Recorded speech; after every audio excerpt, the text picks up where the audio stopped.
ሆዳም ማን ነው? ከድሃና ከባለሀብት በሞት ሆዳም ሳይሆን በደንብ በልቶ ጤነኛ ሆኖ የሚኖር ማን ነው? ባሉ እንጂ ንገሩኝ።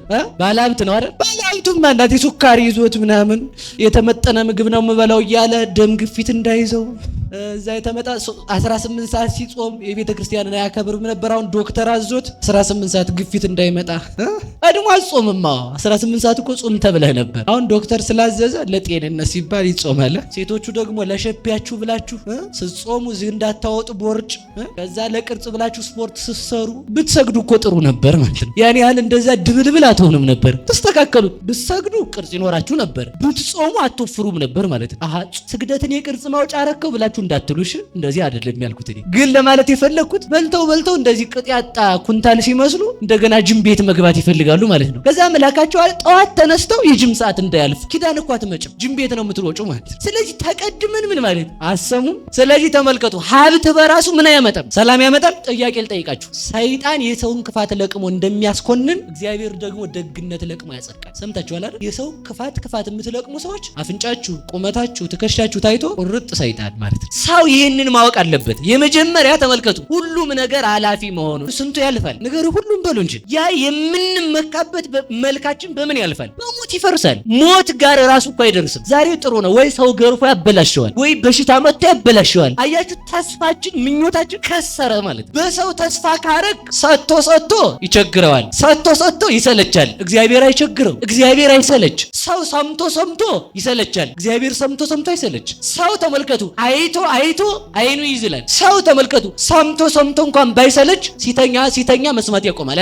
አታቆሙም እናንተ ስተኙ? እግዚአብሔር አይተኛ መቼ ነው የማይሰማን ታዲያ? ተስፋችን እግዚአብሔር ነው እንጂ ወታደር ቢጠብቅ ሁለት በግ የሚበላ በለው፣ ጋርድ በለው፣ ቲኳንዶ የሰለጠነ በለው፣ አየር ወለድ በለው፣ ኮማንዶ በለው፣ ባይራ ኃይል በለው፣ ምናምን በለው፣ ኒውክሌር ታጣቂ በለው ብሎ ዞሮ ይተኛል። እናንተ ለበሽተኛው ካዘናችሁ እግዚአብሔር ለኛ አያዝንም ወይ? ስለዚህ ለዚህ ሁሉ ሰው ማን ያዝናል? በሉ ንገሩኝ። ተስፋ መቁረጥ ሲይዛችሁ ማን ያዝንልኛል?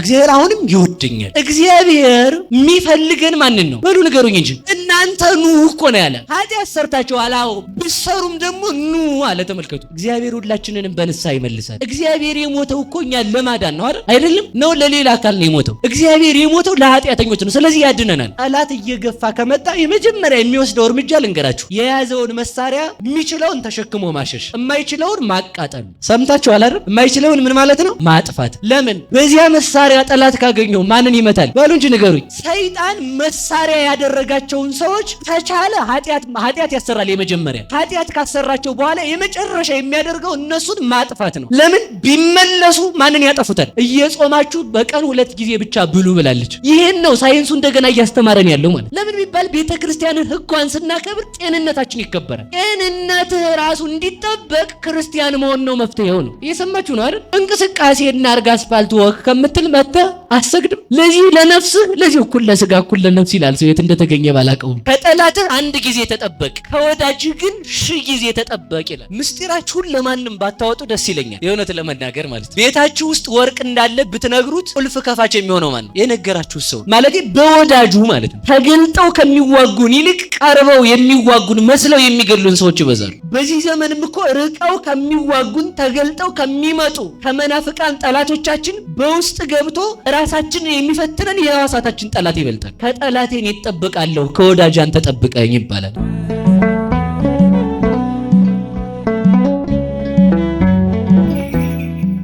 በስመ አብ ወወልድ ወመንፈስ ቅዱስ አሐዱ አምላክ። ቀዳማዊ የሚሆን እግዚአብሔር አብ የወለደ የማይወለድ የማይሰርጽ በተወለደ በማይወልድ በማይሰርጽ በሰረጸ በማይወልድ በማይወለድ ፍጥረታት ሁሉ ከባህሪው የነቁለት ዓለማትን ካለመኖር ወደ መኖር አምጥቶ የፈጠረ ያው እግዚአብሔር አምላካችን ሰው ለመሆን መጥቶ ከውድቀታችን ያነሳን የሰላማችን ራስ መድኃኒታችን ኢየሱስ ክርስቶስ ከባህሪ አባቱ ከአብ ከባህሪ ሕይወቱ ከመንፈስ ቅዱስ ጋር ስሙ ለዘላለም የተመሰገነ ይሁን። እግዚአብሔርን የወለደችልን የሕይወታችን መሶብ ከሞት ወደ ሕይወት ከርኩሰት ወደ ቅድስና ከጨለማ ወደ ብርሃን ከሲኦል ወደ ገነት ከአሳር ወደ ክብር የወጣንባት ሥላሴን ያየንባት ዓይናችን ንጽሕተ ንጹሐን ቅድስተ ቅዱሳን ድንግል ማርያም ለስም አጠራሯ ክብርና ምስጋና ይድረሰው። ጻድቃን ሰማዕታት፣ ደናግል መነኮሳት እንደየክብርና እንደየሞገሳቸው ክብርና ምስጋና ይድረሳቸው። ለተወሰነ ደቂቃ የምንማማርበት የትምህርታችን ርዕስ ጉልበትሽን እንደ ንስር ያድሳል ዘይሄድሳ ከመ ንስር ለውርዙትከ፣ ውርዝውናህን እንደ ንስር ያድሳል በሚል ርዕስ እንነጋገራለን። ባለቤቱ መድኃኔዓለም ተገኝቶ እንዲያስተምረን እንዲመክረን መልካም ፈቃዱ ይሁንልን። ይህንን የምናገኘው መዝሙር 103 ቁጥር 5፣ መዝሙር 102 ቁጥር 5 ላይ የምናገኘው ኃይለ ቃል ነው።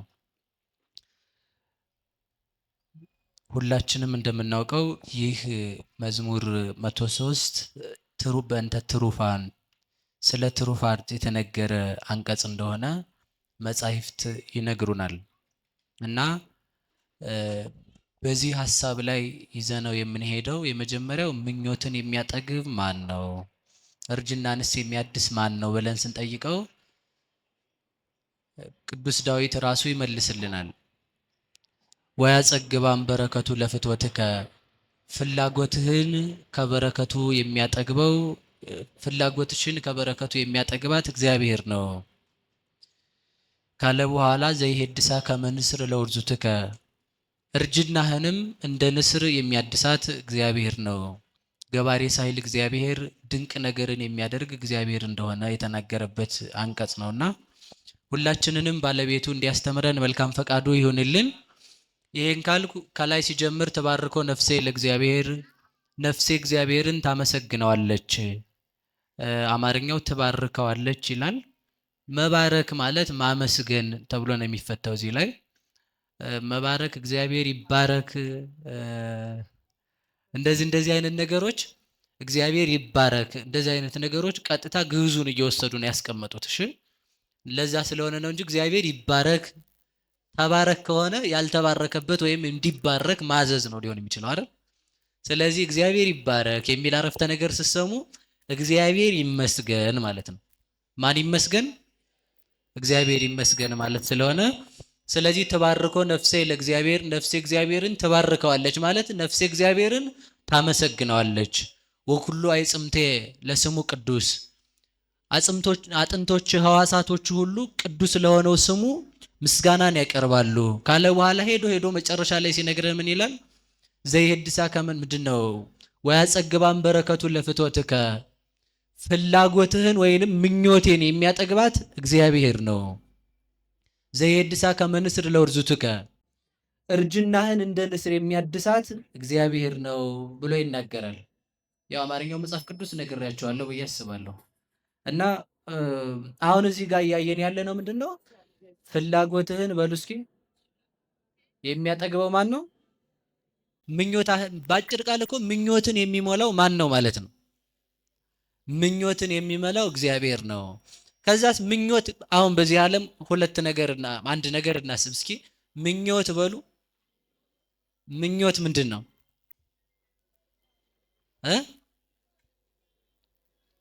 ምንድን? ፍላጎት ምንድን ነው? ምኞት ፍላጎት ምንድን ነው? ምኞት ምንድን ነው? ፍላጎት። ባጭሩ ይኸውላችሁ ዛሬ ይህን ቀን ስናስብ ክፉ ምኞት የተቀበረበትና ደግ ምኞታችን የተፈጸመበት ዕለት መሆኑን እንድናስብ ፈልጌ ነው። ክፉ ምኞታችን ለምሳሌ የምኞት መቃብር የሚባል አለ።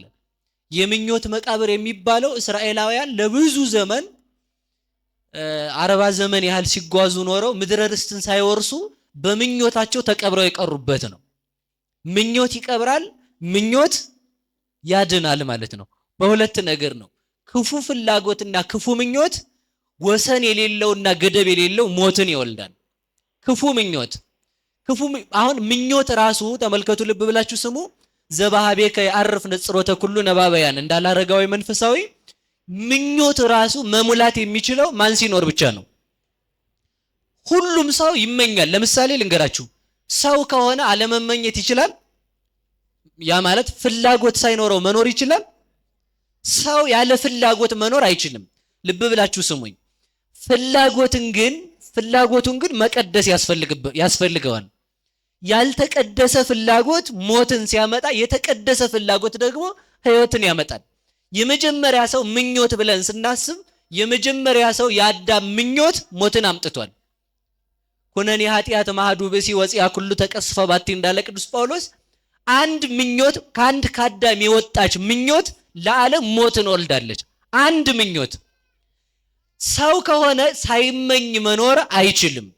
ሰው የሰው ባህሪ ነው፣ ግዴታ ማለት ነው። ሰው አለመፈለግ አይችልም። ይችላል አለመፈለግ? ሰው አለመፈለግም አይችልም። አለመፈለግ ብቻ አይደለም፣ ሰው ለምን ጠላኝ የሚለው ሰው ስለሆነ ነው። ሰው ራሱ ማለት ነው። ከብት ሰው ለምን ጠላኝ ይላል? ይላል እንዴ? ስለዚህ እንደ ሳይንሱ ከእንስሳት ጋር የምንለያየው በኳሊቲ ሳይሆን በምንድን ነው የምንለያየው? በደመ ነፍስና በሕያዊት ነፍስ እንለያያለን። እንስሳ ነፍስ አለው፣ አዎ ደመ ነፍስ አለው። ሰው ግን ከእንስሳ የተለየ ነፍስ ስላለችው ሕያዊት ነፍስ ስላለችው ከእንስሳ የሚለየው በዛ የተነሳ ነው። ስለዚህ ይኸውላችሁ እንስሳ ሰው ለምን ጠላኝ አይልም። እንስሳ ሰው ይውደደኝም አይልም። እንስሳ ምኞቱን መቀደስም አይችልም። እንስሳ ሳይመኝ መኖር አይችልም። ሰው ግን ከእንስሳ የሚለየው ምኞቱን በመቀደስና ምኞቱን በመምራት ይታወቃል ማለት ነው። ሰው የሚታወቀው በዚህ ነው። እና ልብ ብላችሁ ስሙ። ማለት የፈለኩት ምንድን ነው መሰላችሁ? ሰው ሳይመኝ መኖር አይችልም። ምኞቱን ምን ማለት ይችላል ግን? በሉ እንጂ ያልተቀደሰ ምኞት ሞትን ይወልዳል። ያልተቀደሰ ምኞት በነገራችሁ ላይ በዓለም ላይ የተሰጡ ነገሮች ሁሉ ለጥቅም ነው። ለምሳሌ ምኞት ራሱ ጥቅም ነው። የማያልቅ ምኞት መሆኑ የማያልቅ እግዚአብሔርን ስናስብበት እንድንኖር የተሰጠን ነው። ምኞታችን ወይንም ፍላጎታችን የማይሞላ መሆኑ በራሱ ከእግዚአብሔር ጋር አንድ ሆነን እንድንኖርበት የተሰጠን ነው። ይሞላል ፍላጎት? መቼ ነው የሚሞላው? ሲሞት? ስንሞትም አይሞላም እኮ እርግጠኛ ነኝ። ሞቻ አላየሁትም። እሺ ግን ለማለት የፈለጉት ሰው ሞቶም ፍላጎቱ አይሞላም። ለምን ቢባል ተመልከቱ። አሁን አንድ ጥያቄ ስትጠየቁ ለምሳሌ እናንተ ቤት የሁሉም ሰው ቤት የሆነ በመጀመሪያ ቀን ስታዩት ደስ ይላል አይደል? ጥሩ አድርጎ ከተዘጋጀ ማለት ነው። ከሁለት ሰዓት ወይንም ከአንድ አዳር ከ24 ሰዓት በኋላ ምን ማለት ይጀምራል? ህሊናችን የለምደውን አዳብት ያደርግና ምን ማለት ይጀምራል? መሰልቸት ይጀምራል ማለት ነው። በዚህ ዓለም ከመብላት በስተጀርባ መሰልቸት አለ። ታውቃላችሁ አይደል? ከመብላት ቀጥሎ ምን አለ? ጥጋብ አለ። ከጥጋብ ቀጥሎ ምን አለ? ማስጠላት። መጠጣት በራሱ ፍላጎት ነው። ከጠጣን በኋላ ምን አለ? ጥጋብ አለ። ከጥጋብ በኋላ ምን አለ? መሰልቸት። ስለዚህ ተመልከቱ፣ ሰው ጠግቦ መጠማት አይችልም። ሰው ጠግቦ መራብ አይችልም። ሰው አግኝቶ ከጨረሰ በኋላ ያገኘውን ነገር ምን ማለት ይጀምራል? መጥላት ይጀምራል። እግዚአብሔር ግን ወይንም እግዚአብሔርን የማንጠላበት ወይንም እግዚአብሔርን ወደን የማንጨርስበት ጊዜ ፍላጎት የተሰጠን ለምንድን ነው ቢባል እግዚአብሔር ተወዶ ስለማያልቅ ነው። ለምን ቢባል እግዚአብሔርን በራሱ ዛሬ ስናውቀው ሳናውቀው፣ ነገ ስናውቀው ሳናውቀው፣ ከነገ በኋላም ስንወደው እንደገና ደግሞ ሌላ የሚወደድ ነገር ስናገኝ ነው የምንኖረው። ሰውን የምንሰለቸው የሆነ ትክክለኛ ማንነቱን ማግኘት ስለምንችል። ገብቷችኋል የምለው? ትክክለኛ ማንነት ምንድን ነው? ለምሳሌ ይሄ አትሮንስ ነው አይደል? አትሮንሱን ስታገኙት እንጨት እንደሆነ ታገኙታላችሁ። እንጨት እንደሆነ ስታረጋግጡ መልኩን ተለምዱና ይሰለችና ሌላ አትሮንስ ማሰራት እንጀምራለን ማለት ነው። አንድንም ልብስ የሆነ ሰዓት ላይ እንወደዋለን አይደል? ከወደድነው በኋላ ትክክለኛ መልኩን ህሊናችን ሲያረጋግጥ ምን ማለት ይጀምራል? መጥላት ይጀምራል። ሌላ ፋሽን ይፈልጋል ማለት ነው። ስለዚህ ግን እግዚአብሔር ተወዶ የማያልቀው ለምንድን ነው ቢባል እግዚአብሔር ሁልጊዜ አዲስ ስለሆነ፣ ሁልጊዜ እግዚአብሔር አዲስ ነው። ስለዚህ ምን መሰላችሁ? የማያልቅ ፍላጎትና የማያልቅ ምኞት የተሰጠን የማያልቀውን እግዚአብሔርን እንድንወድበት ነው። እና ምኞታችንን መድኃኔዓለም እንዲቀድስልን መልካም ፈቃዱ ይሁንልን። ስለዚህ ልብ በሉ፣ በመንግስተ ሰማያትም በምንም የማንሰለችበት ምክንያት የማያልቀው እግዚአብሔር አዳዲስ ጸጋና አዳዲስ ክብር ስለሚጨምርልን ነው። ከሰው ጋር መሰለቻቸት የምንጀምረው ለምሳሌ ሰው ራሱን ራሱ ይሰለቻል። ወረት ይዟችሁ አታውቁም? ከፎቶአችሁ ጋር ራሱ እኮ ወረት ይዟችኋል አይደል? ዛሬ ብትነሱ ፎቶ እርግጠኛ ነኝ እስከ ማታ ታዩታላችሁ። ወይም ለ30 ደቂቃ በጣም ጥሩ ነው አቋቋሚ ምናምን አሳሳቂ ያምራል። ከዛ በኋላስ ሁለተኛ ፎቶ ስትነሱ ይሄኛው ያልቃል ማለት ነው። ይሄኛው አልቆ ሌላ መፈለግ እንጀምራለን ማለት ነው። ስለዚህ ምንድነው ምኞትሽን የሚያጠግበው ማለት ተመልከቱ፣ ምኞታችን በራሱ የሚጠግበው ማን ሲኖር ነው? እግዚአብሔር ሲኖር ምን ይጠግባል? ምኞት ይጠግባል። በዚህ ዓለም መጥገብ የሚያቅተን ለምንድን ነው ካላችሁኝ፣ በዚህ ዓለም ምኞታችንን መቀደስ ስላልቻለ። ሁሉም ሰው የሚጨነቅበት አንድ ነገር አለ። ሰው ገሌ ይወደኛል አይወደኝም? ይወዳችኋል አይወዳችሁም? ባሉ እንጂ ነገር ሰው ይወዳችኋል አይወዳችሁም? ይወዳችኋል? እርግጠኛ ናችሁ? እርግጠኛ ነኝ አይወዳችሁም። የሚወዳችሁ እስከ መቼ ነው? እስከ ተወሰነ ፓርት ነው፣ እስከ ተወሰነ ጊዜ ነው ማለት ነው።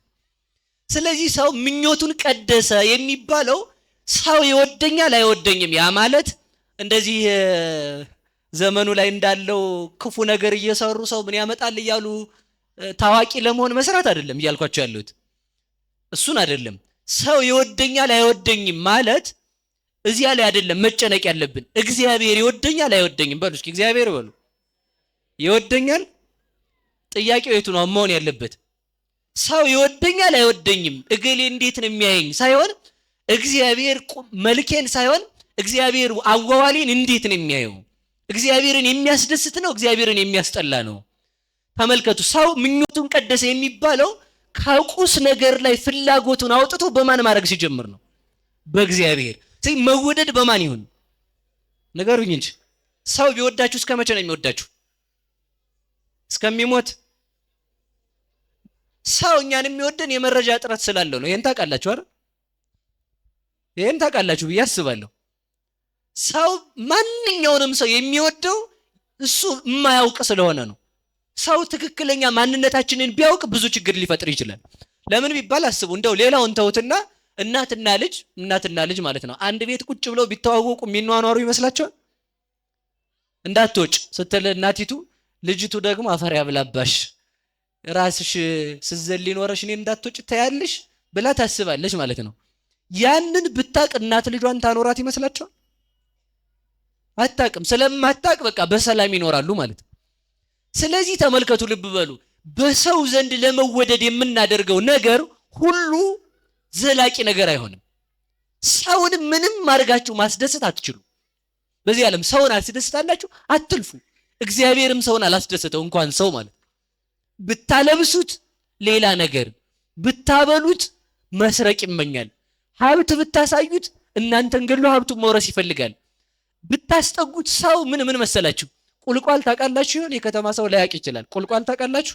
የሚደማ ቁልቋል እዛ ስር የተጠጋሾ ይላሉ ዘወትር ሲያለቅስ ይኖራል። አጋም ስር የበቀለ ቁልቋል ማለት ነው። ለምን መሰላችሁ? ነፋስ ሲያወዛውዘው መውጋት ነው ስራው። በዚህ ዓለም የሚያጠፋን ሰው እንድጠሉ አይደለም እንደዛ ያልኳችሁ። እሺ ሰውን የሚያጠፋው ማን ነው ካላችሁ ወዳጁ ነው። ማን ነው የሚያጠፋው? ጌታ ምን ብሏል መሰላችሁ? የሰው ጠላቱ የገዛ ቤተሰቡ ነው። ለሰው ጸሩ 70 ቤቱ ብሏል። ለሰው ጸሩ 70 ቤቱ። የሰው ጠላቱ ማን ነው በሉ እንጂ ንገሩኝ። ቤተሰቡ በሉ እንጂ። ቤተሰቡ ማለት አሁን እንግዲህ አባሌ ልጄ ምናምን ያላችሁ ካልኩሌት እንዳታረጉ እሺ። የሰው ጠላቱ የገዛ ቤተሰቡ ነው ማለት የሰው ጠላቱ ህዋሳቱ በራሱ ነው። የሰው ጠላቱ ራሱ አይኑ ነው። የኔ ጠላት ይሆን አይኔ ነው። ለምን ቢባል አይቶ ነው ያስኮንነኝ። አይኔን መቀደስ ካልቻልኩ በአይኔ መኮነን እጀምራለሁ ማለት ነው። ይሁዳ የተኮነነው እኮ በሰይጣን አይደለም ታውቃላችሁ አይደል? ይሁዳ የተኮነነው በገዛ ራሱ ልብ ነው የተኮነነው። በገዛ ልቡ ማለት ነው።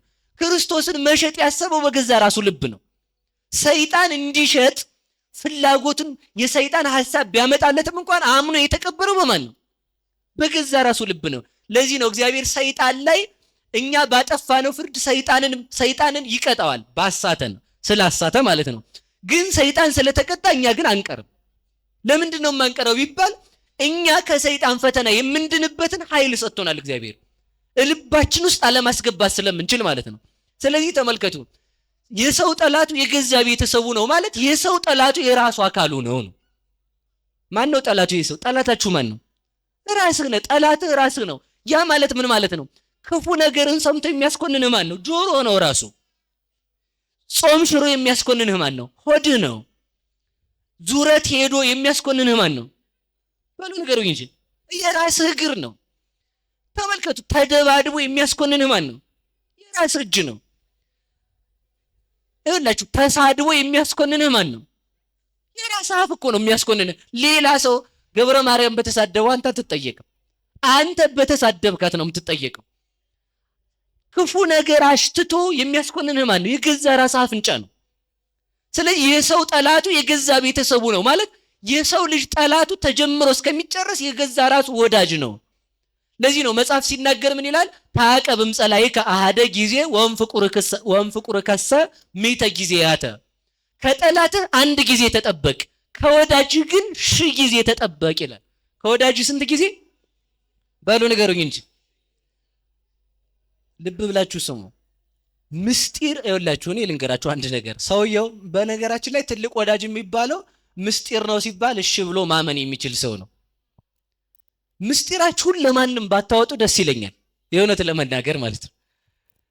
ቤታችሁ ውስጥ ወርቅ እንዳለ ብትነግሩት ቁልፍ ከፋች የሚሆነው ማን ነው? የነገራችሁ ሰው። ሌባ ከሩቅ አይመጣ ይባላል እኮ አይደል? ቁልፍ ከፋች ሆኖ ይኸውላችሁ፣ ነገስታቱን ማሰብ እንችላለን። ግሸን አምባ ላይ ግራኝ መሐመድ እንዲወጣ የነበረው ግራኝ መሐመድ የግሸንን መውጫ ስለማያውቃት አንድ መንገድ በኋላ ስላለች በፊት እየተዋጉ ሲያስቸግሩት በኋላ መውጫውን ጠቁሞ ነገስታቱ እንዲሞቱ ያደረገው የገዛ የውስጥ ጠላት ነው። ስለዚህ ሰው ሊጠፋ የሚችለው በማን ነው ካላችሁ በገዛ ራሱ ጠላት ማለት በወዳጁ ማለት ነው። ተገልጠው ከሚዋጉን ይልቅ ቀርበው የሚዋጉን መስለው የሚገሉን ሰዎች ይበዛሉ። በዚህ ዘመንም እኮ ርቀው ከሚዋጉን ተገልጠው ከሚመጡ ከመናፍቃን ጠላቶቻችን በውስጥ ገብቶ ራሳችንን የሚፈትነን የሕዋሳታችን ጠላት ይበልጣል። ለዚህ ነው መጽሐፍ ምን ጸልይ ይላል መሰላችሁ? መጽሐፍ ከጠላቴን ይጠብቃለሁ ከወዳጅ አንተ ጠብቀኝ ይባላል። እስኪ በሉ ከጠላቴ በሉ። ሰውየው ጠላታችሁ ቢመጣ ቁጭ ብላችሁ ነው የምትገኙት? ቢያንስ መዋጋት ቢያቅተን እንሮጣለን ማለት ነው። ወዳጅ ተመልከቱ፣ ከጠላት መንከስ የወዳጅ መሳም ይከፋል። ከአይሁድ ክርስቶስን ሊይዙ ጭፍራ ይዞ ከመምጣት የይሁዳ መሳም ነበር ለክርስቶስ ክፉ። ስመው የሚሰጡን ሰዎች ናቸው የበዙት። አሁን ስመው ማለት ነው እንጠብቃቸዋለን እያሉ የሚገድሉን ሰዎች ናቸው የበዙት። ስለዚህ ተመልከቱ፣ ልመልሳችሁ ወደ ነገሬ። የሰው ጠላቱ የገዛ ቤተሰቡ ነው ማለት አንተ የምትኮነነው በውጭ ሰው ሳይሆን በራስህ በሕዋሳትህ ነው። እግዚአብሔር እገሌን ለምን ደግ አላረክም ሳይሆን ለምን ዓይንህን አልተቆጣጠርክም ነው ጥያቄ የሚሆን። ስለዚህ ሕዋሳታችንን እንድንገዛ መድኃኔዓለም ይርዳን። ይሁዳም ቢሆን የተኮነነው በማን ነው? በራሱ ፍላጎት ነው። በራሱ ወዶ ፈቅዶ ነው። ተመልከቱ። እንደዛ ስላችሁ ደግሞ እንዳታዝኑ። የራስህ ወዳጆች ደግሞ ምኖች ናቸው? ሕዋሳቶች ደግሞ ወዳጆች ናቸው። ምን ካልክባቸው? ከቀደስካቸው ማለት ነው።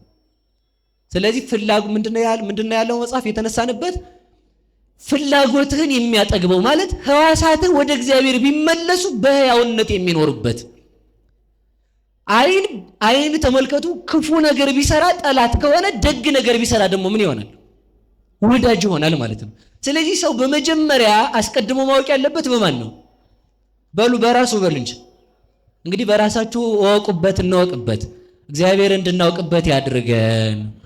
ስለዚህ ጠላትን ቢታረቁት ወዳጅ እንደሚሆን የገዛ ፍላጎትን ቢቀድሱት ምን ይሆናል?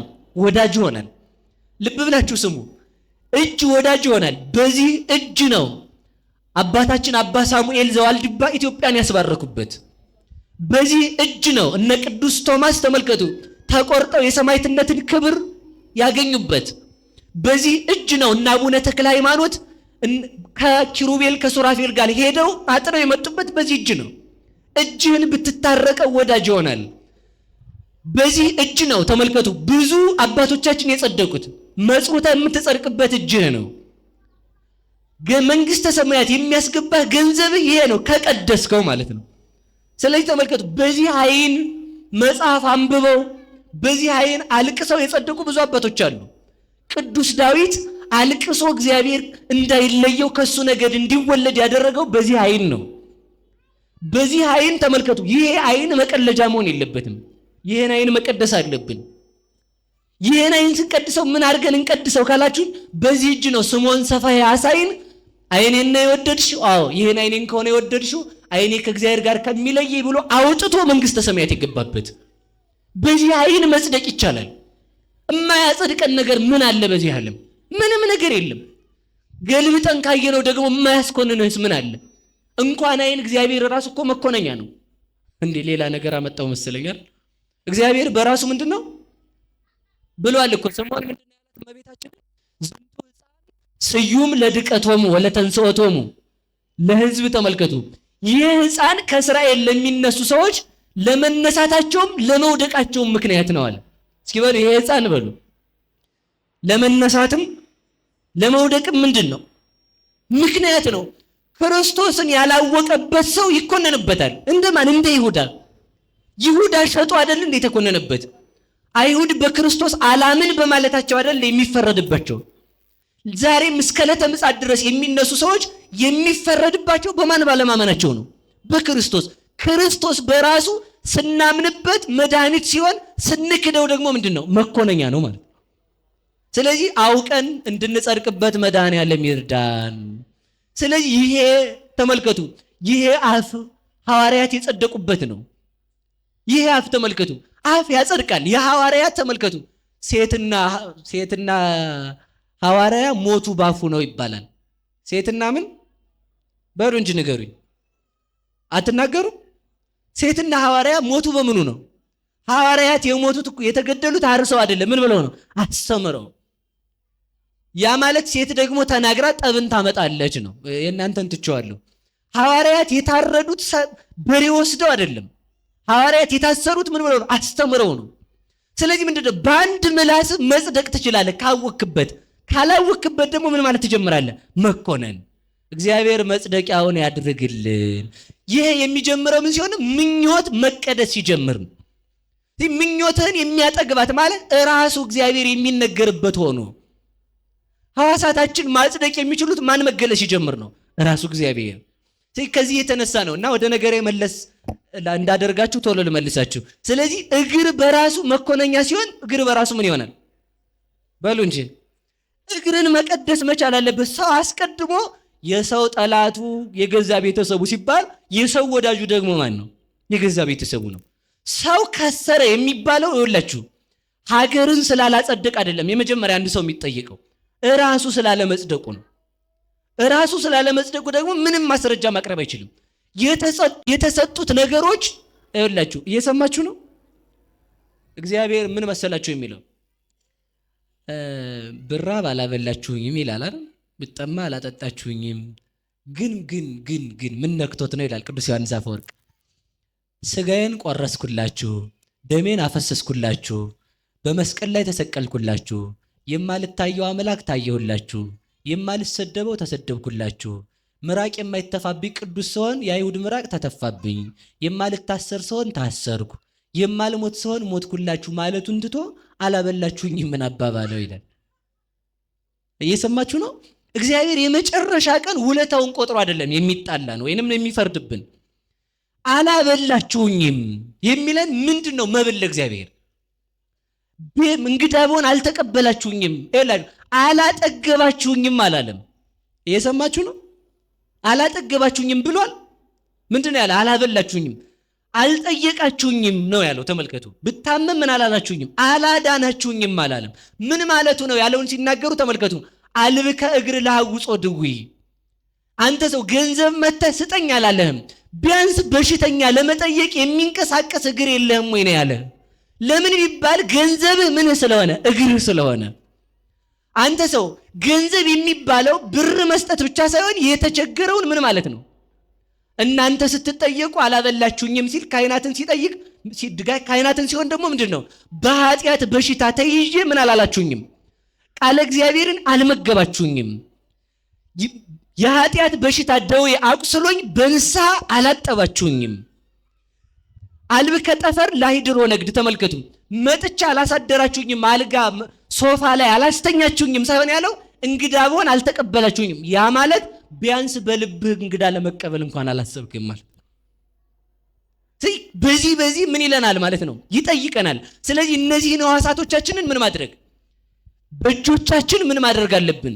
ቢያንስ የምንመጸውተው ገንዘብ ባይኖረን ወድቀው እግር የሌላቸውን ሰዎች እጃቸውን ይዘን ታቅፈን መሸኘት መቻል አለብን። ቢያንስ ሄደን የምናጠግበው ባይኖረን ምን ማድረግ አለብን? ሄደን እንደምን አደርክ ብለን ሰው መጠየቅ አለብን። ቢያንስ አልብሰን እንዲሞቃቸው ባናደርግ እግዚአብሔር ካለ ያድርስ ማለት አለብን። ይሄ ዘመን ሰው የተጨካከነበት ዘመን። የሚለምን ሰው ማየት እኮ ነው ያስጠላው። ሰው እንኳን የሚለምን አሁን ያለው ሲዋደዳል። ማን የራቀ ይመስላችኋል? ሰው ተመልከቱ፣ እግዚአብሔር ሲርቀው ነው ሰው መጥላትን የሚጀምረው። አባቶቻችን ተመልከቱ፣ እንኳን ለሰው ለእንስሳ ያዘኑ ነበሩ። እና አቡነ ሐራ ድንግል አንበሳ ነብር እያባረራ ስትመጣ ሚዳቋዋን ከነብር የሚያስጥሉ አባቶች ነበሩ። ብዙ አባቶች አሉን። እና አባ መቃርስ ጅብ ልጆቿ ገደል ገብተውባት ተመልከቱ፣ ልብ በሉ። ሄዳ የአባ መቃርስን ቀሚሳቸውን ትጎትታለች። ምን ሆና ነው አያ ብለው ተከትለዋ ሲሄዱ ገደል ገብተዋል። ከዛ አውጥተው ሰጧት። እሷ ደግሞ አጎዛ አምጥታ ሰጠቻቸው ማለት ነው። ጅብ ለአባቶቻችን በታዘዘበት ሰው ከጅብ አንሶ ለአባቶች ክብር አይሰጥም። እሳቸው መሬት ላይ እየተኙ የሚኖሩትን እንደተቀበሉላት ለማጠየቅ እዛ ላይ እየተኙ ኖሩ። ጅብ እንዴት ይሰጣል ካለኝ እንግዳስ ከበላተኛ አፍ መብል ተገኘ ተብሎ በመጽሐፍ ተጽፎ አይደል? ከአንበሳ አፍ ከበላተኛ አፍ እንዴት መብል ይገኛል? አይገኝም። ስለዚህ እግዚአብሔር ሲኖር ግን ሰው ለምን ማዘን ይጀምራል? ለእንስሳ ማዘን። ስለዚህ ፍላጎታችንን እንድንቀድሰው መድኃኒዓለም ይርዳን። ምንን መቀደስ ነው? ፍላጎትን። ጠላት የተባለ የገዛ ሕዋስ ነው። ስለዚህ ምንድነው ምኞትህን የሚያጠግባት ማለት? ተመልከቱ፣ እግዚአብሔር ሲኖር ሁሉ በቃኝ ማለት እንጀምራለን ማለት። እስኪ በሉ ሁሉ በቃኝ በሉ። ስግብግብ ሰው ካያችሁ እግዚአብሔር ከሱ ጋር የለም። ማን ከእርሱ ጋር የለም? ንገሩኝ እንጂ። አሁን ሰው እኔ እኮ ምን ያህል ህሊናችን እንደወረደ የሚታሰበው እኮ ተመልከቱ። ሰው ቢያንስ የዚህን ያህል ሞኝ ይሆናል? እስኪ ጥያቄ ልጠይቃችሁ። ወርቅ ለሕፃን ልጅ የወርቅ ሰዓት አስራችሁለት እኔ ሸንኮራ አገዳ ይዤ ብመጣ አይለውጠኝም? አይለውጠኝም? በደንብ ነው የሚለውጥ። ቤት ላይ እኮ ሲያስቸግሩ ሞባይሉን ማስቲካ ገዝታችሁ አይደለም የምትለውጡት? ና እንካ ማስቲካ ስጠኝ ሞባይሉን ተብሎ ይለውጠዋል አይደል? ትልቅ ነገርን በትንሽ ነገር የሚለውጠው ሰው ምኞቱን መቀደስና ማሰብ ስላቆመ ነው። ልክ ፈላስፋዎች እንደሚሉት ክርስትና ማሰብ ማቆም ሳይሆን ክርስትና ማሰብን አውቆ ማሰብን መቀደስ ነው። ስለዚህ ልብ በሉ፣ ሕፃን ልጅ በጣም የሚያሳዝነው ምኑ ነው ካላችሁኝ፣ ምንድን ነው? ወርቁን በዳቦ ወርቁን በሸንኮራ መለወጡ አያሳዝንም? እንጋማ እሺ ሸንኮራ ብላልኝ፣ ከዛስ ወርቁን ቅብል። ሰው እኮ ተመልከቱ ምኞቱን ስላልቀደሰ ነው መንግስተ ሰማያትን በመሬት የለወጣት። ሰው ይህንን ማወቅ አለበት። የመጀመሪያ ተመልከቱ ሁሉም ነገር ኃላፊ መሆኑን። እስኪ በሉ ሁሉም ነገር በሉ ኃላፊ መሆኑን በሉ። ስንቱ ያልፋል ነገሩ ሁሉም በሉ እንጂ። ያ የምንመካበት መልካችን በምን ያልፋል? በሞት ይፈርሳል። ሞት ጋር ራሱ እኮ አይደርስም። ዛሬ ጥሩ ነው ወይ ሰው ገርፎ ያበላሸዋል፣ ወይ በሽታ መጥቶ ያበላሸዋል። አያችሁ፣ ተስፋችን ምኞታችን ከሰረ ማለት ነው። ምኞታችን በራሱ ተመልከቱ መቀደስ የሚጀምረው በምድር ባለ ነገር ላይ በመጨነቅ ሳይሆን በዘላለም ላይ በመጨነቅ ነው። በምን ላይ በመጨነቅ? እስኪ በሞት ያፈርሰውን መድኃኒዓለም ነው ዛሬና እርሱ የተወለደው በዚህ ዓለም ተወልዶ ለእናቱ ቤት ለምን አልሰጣትም? እንደ መጽሐፍ ቅዱስ ላይ ስታነቡ እንደው ባጭሩ እመቤታችን ቤት አላት የሚል አግኝታችኋል ወይ? ሐዋርያት መኪና ነበራቸው የሚል አግኝታችኋል? አትናገሩ? እሺ ክርስቶስ በራሱ ቤት ነበረው የሚል መጽሐፍ አግኝታችኋል? በጣም እኮ ነው የሚያስቀው ታዲያ ማለት ነው። ሰው ቤት ስላጣ መድኃኒዓለም ምን አልኩ የሚል ሰው ታዲያ አይገርማችሁም? ቢያንስ እግዚአብሔር ለእናቱ ቤት ለምን አልሰራም? ለምን አትጠይቁም? ይሄ ቢያንስ ለእናቱ ቤት ለመስጠት እግዚአብሔር ነፍጎ ነው ወይ ነው? አይደለም የድንጋይ አይደለም የብሎኬት አይደለም በሴራሚክ በምናምን መስራት እግዚአብሔር በወርቅ ለእናቱ ቤት መስራት አይችልም? ወርቁ ራሱ የማን ነው? እና ድንጋዩን ወርቅ ሆን ቢለው እኮ ይሆናል እኮ። አይተነዋል እኮ መድኃኒዓለም በ3 ድንጋይ ቤተ መቅደሱን ሲሰራ እኮ አይተነዋል። ይህ ህንፃ ጉልት ብሎ እንዲቆይ እናንተ ስሩት ብሎ የተወስ ለምን ይመስላችኋል? ጊዜ እኛ ቢያንስ ይሄን በመስራት ለአንተ ይህን አደረግንልህ እንድንለው እኮ ነው እንጂማ እኮ የመጀመሪያዋን ቤተክርስቲያን በሰላሳ አይባን ተመልከቱ፣ በሶስት ድንጋይ ነው ተመልከቱ ቤተ መቅደሱን ሰርቶ የጨረሰው። እግዚአብሔር እንኳን በድንጋይ አይደለም በወርቅ ቤቱን መስራት ይችላል። እና ተመልከቱ ምኞት የሚቀደሰው ማንን በማየት መሰላችሁ? ቅዱሳንን በማየት ነው። ማንን በማየት ነው?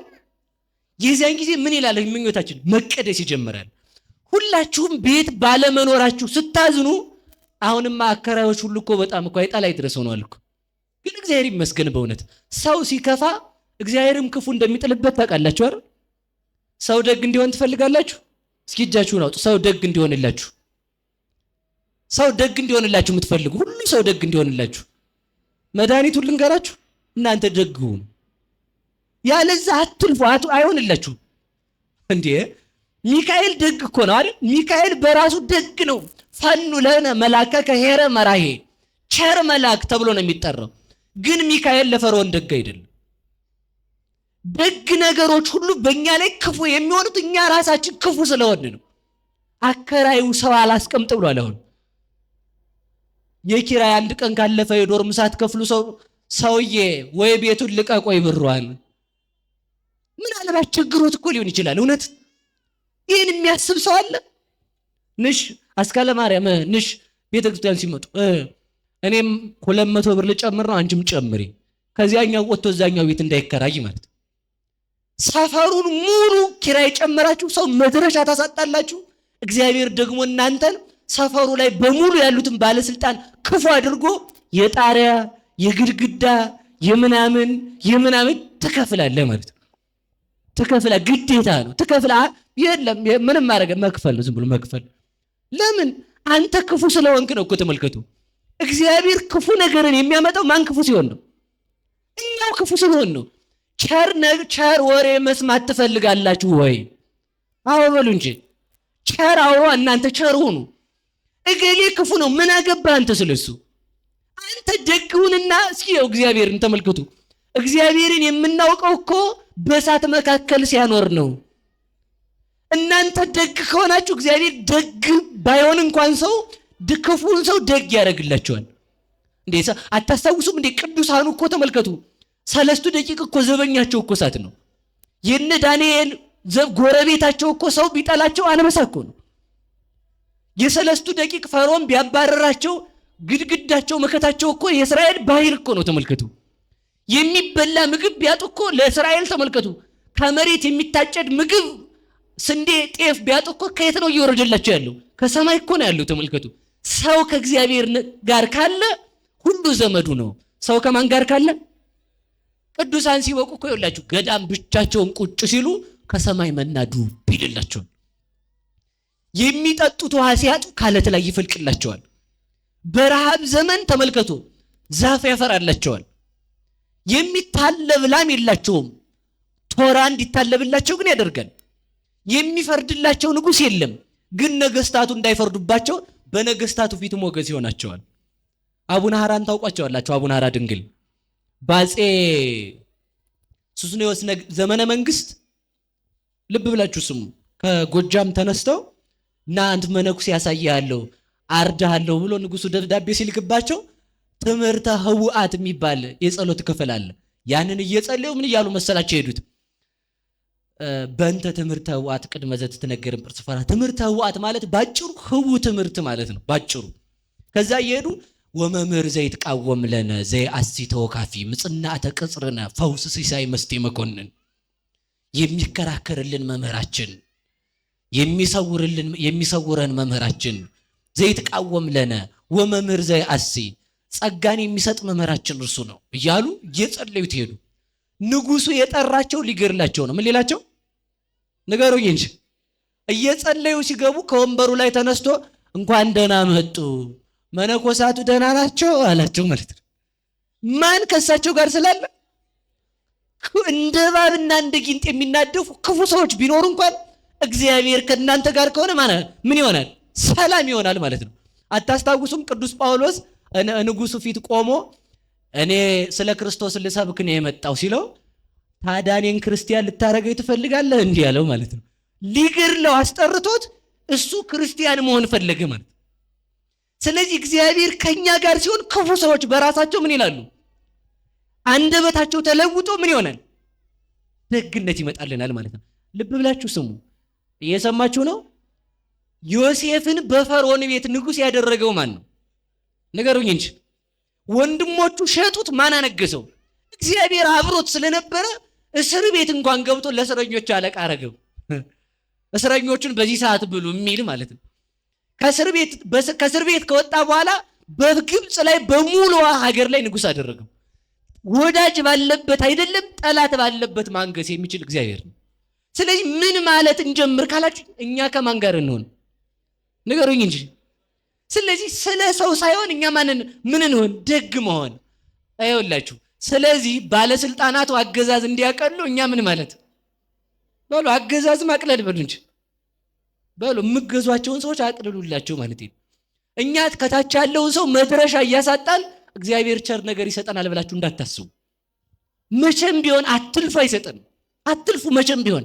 ስለዚህ ምን ማለት አስቀድም አንተ ቸርውን፣ አስቀድም አንተ ፍላጎትን ምኞትን ቀድስ። እስኪ እንዴት ቸር ልሆን በሉ እስኪ እንዴት በሉ ቸር ልሆን። መንገደኛ መሆንክን አስበህ ይኸው ምኞት ሲቀደስ እንደዚያ ነው። እስኪ መንገደኛ መሆንክን በሉ። መቼ ነው የምትሄዱት? በሞት ያን ነገር ልንገራችሁ። ወዴት ነው እየሄዳችሁ ያላችሁት? ወደ ሞት በሉ እንጂ። ይሄን አስባችሁ ታውቃላችሁ? በሞት ያፈርሰው ሲነጋ ወዴት እየተጓዛችሁ ነው? ምን ሲነጋ? አሁን ወዴት ነው እየተጓዛችሁ ያላችሁት? አትናገሩ። ወደ ሞት እኮ ነው የሰው ልጅ ጉዞ፣ ወደ ሞት ነው። ከሞት ወደ ህይወት ነው የሚጓዘው ከዚያ ማለት። ስለዚህ ሰው እየተጓዘ ያለው ከተወለደ ጊዜ ጀምሮ ወደ ሞት ነው። ስለዚህ መንገድ ላይ ከሆንክ መንገድ ላይ ምን ያጣልሃል? ምን ያጣልሃል መንገድ ላይ? እንደውም በዚህ በሹፍርና ህግ እኔ ሹፌር አይደለሁምና በሹፍርና ህግ ምን አለ መሰላችሁ? ጠብ ምንድነው? መንገድ ላይ ጠብ ቢፈጠር ሞገደኛ ሹፌርና ትክክለኛ ሹፌር የሚባል አለ። ሞገደኛ ሹፌር ገጭቶም ወርዶ የሚማታ ነው። ሞገደኛ ሹፌር የሚባል ሞገደኛ ሰባኪም አለ ማለት ነው። ሞገደኛ ሲሆን ያላችሁ ትክክለኛ ሹፌር ካለ ከተማዋ ሰላም ትውላለች፣ አደጋ አይኖርም፣ እርግጠኛ ነኝ። ትክክለኛ ሹፌር ዜብራ መንገድ ላይ ክላክስ አያደርግም። ባላያችሁ ፒ የሚለው እኮ ሰውዬው ሞገደኛ ነው። ያ ሰውዬ ቶሎ ማለፍ ነው የሚያዋጣው ማለት ነው። ሰው ሞገደኛ ሲሆን ህግ ማፍረስ ይጀምራል ማለት ነው። ስለዚህ ተመልከቱ፣ የጠብ ሰላም የማድረጊያ መንገድ የመጀመሪያው ገጭተህም ቢሆን መደራደር ይባላል። እስኪ መደራደር በሉ። መደራደር ማለት በቃ ይሄን ያህል ልክፈል፣ ይሄን ያህል ሸር እናድርግና አሰራ ብሎ ችግርን መፍታት ይባላል። አንዱ እሱ የመደራደር ህግ የሚባለው ማለት ነው። እኛ ጋር ግን መደራደር የለም አይደል? የኛ ካልሆነ ጉድ ይፈላል ማለት ነው። ሁለተኛው ምንድነው መሰላችሁ? ጠብን የመፍቻ ችግር ምንድነው?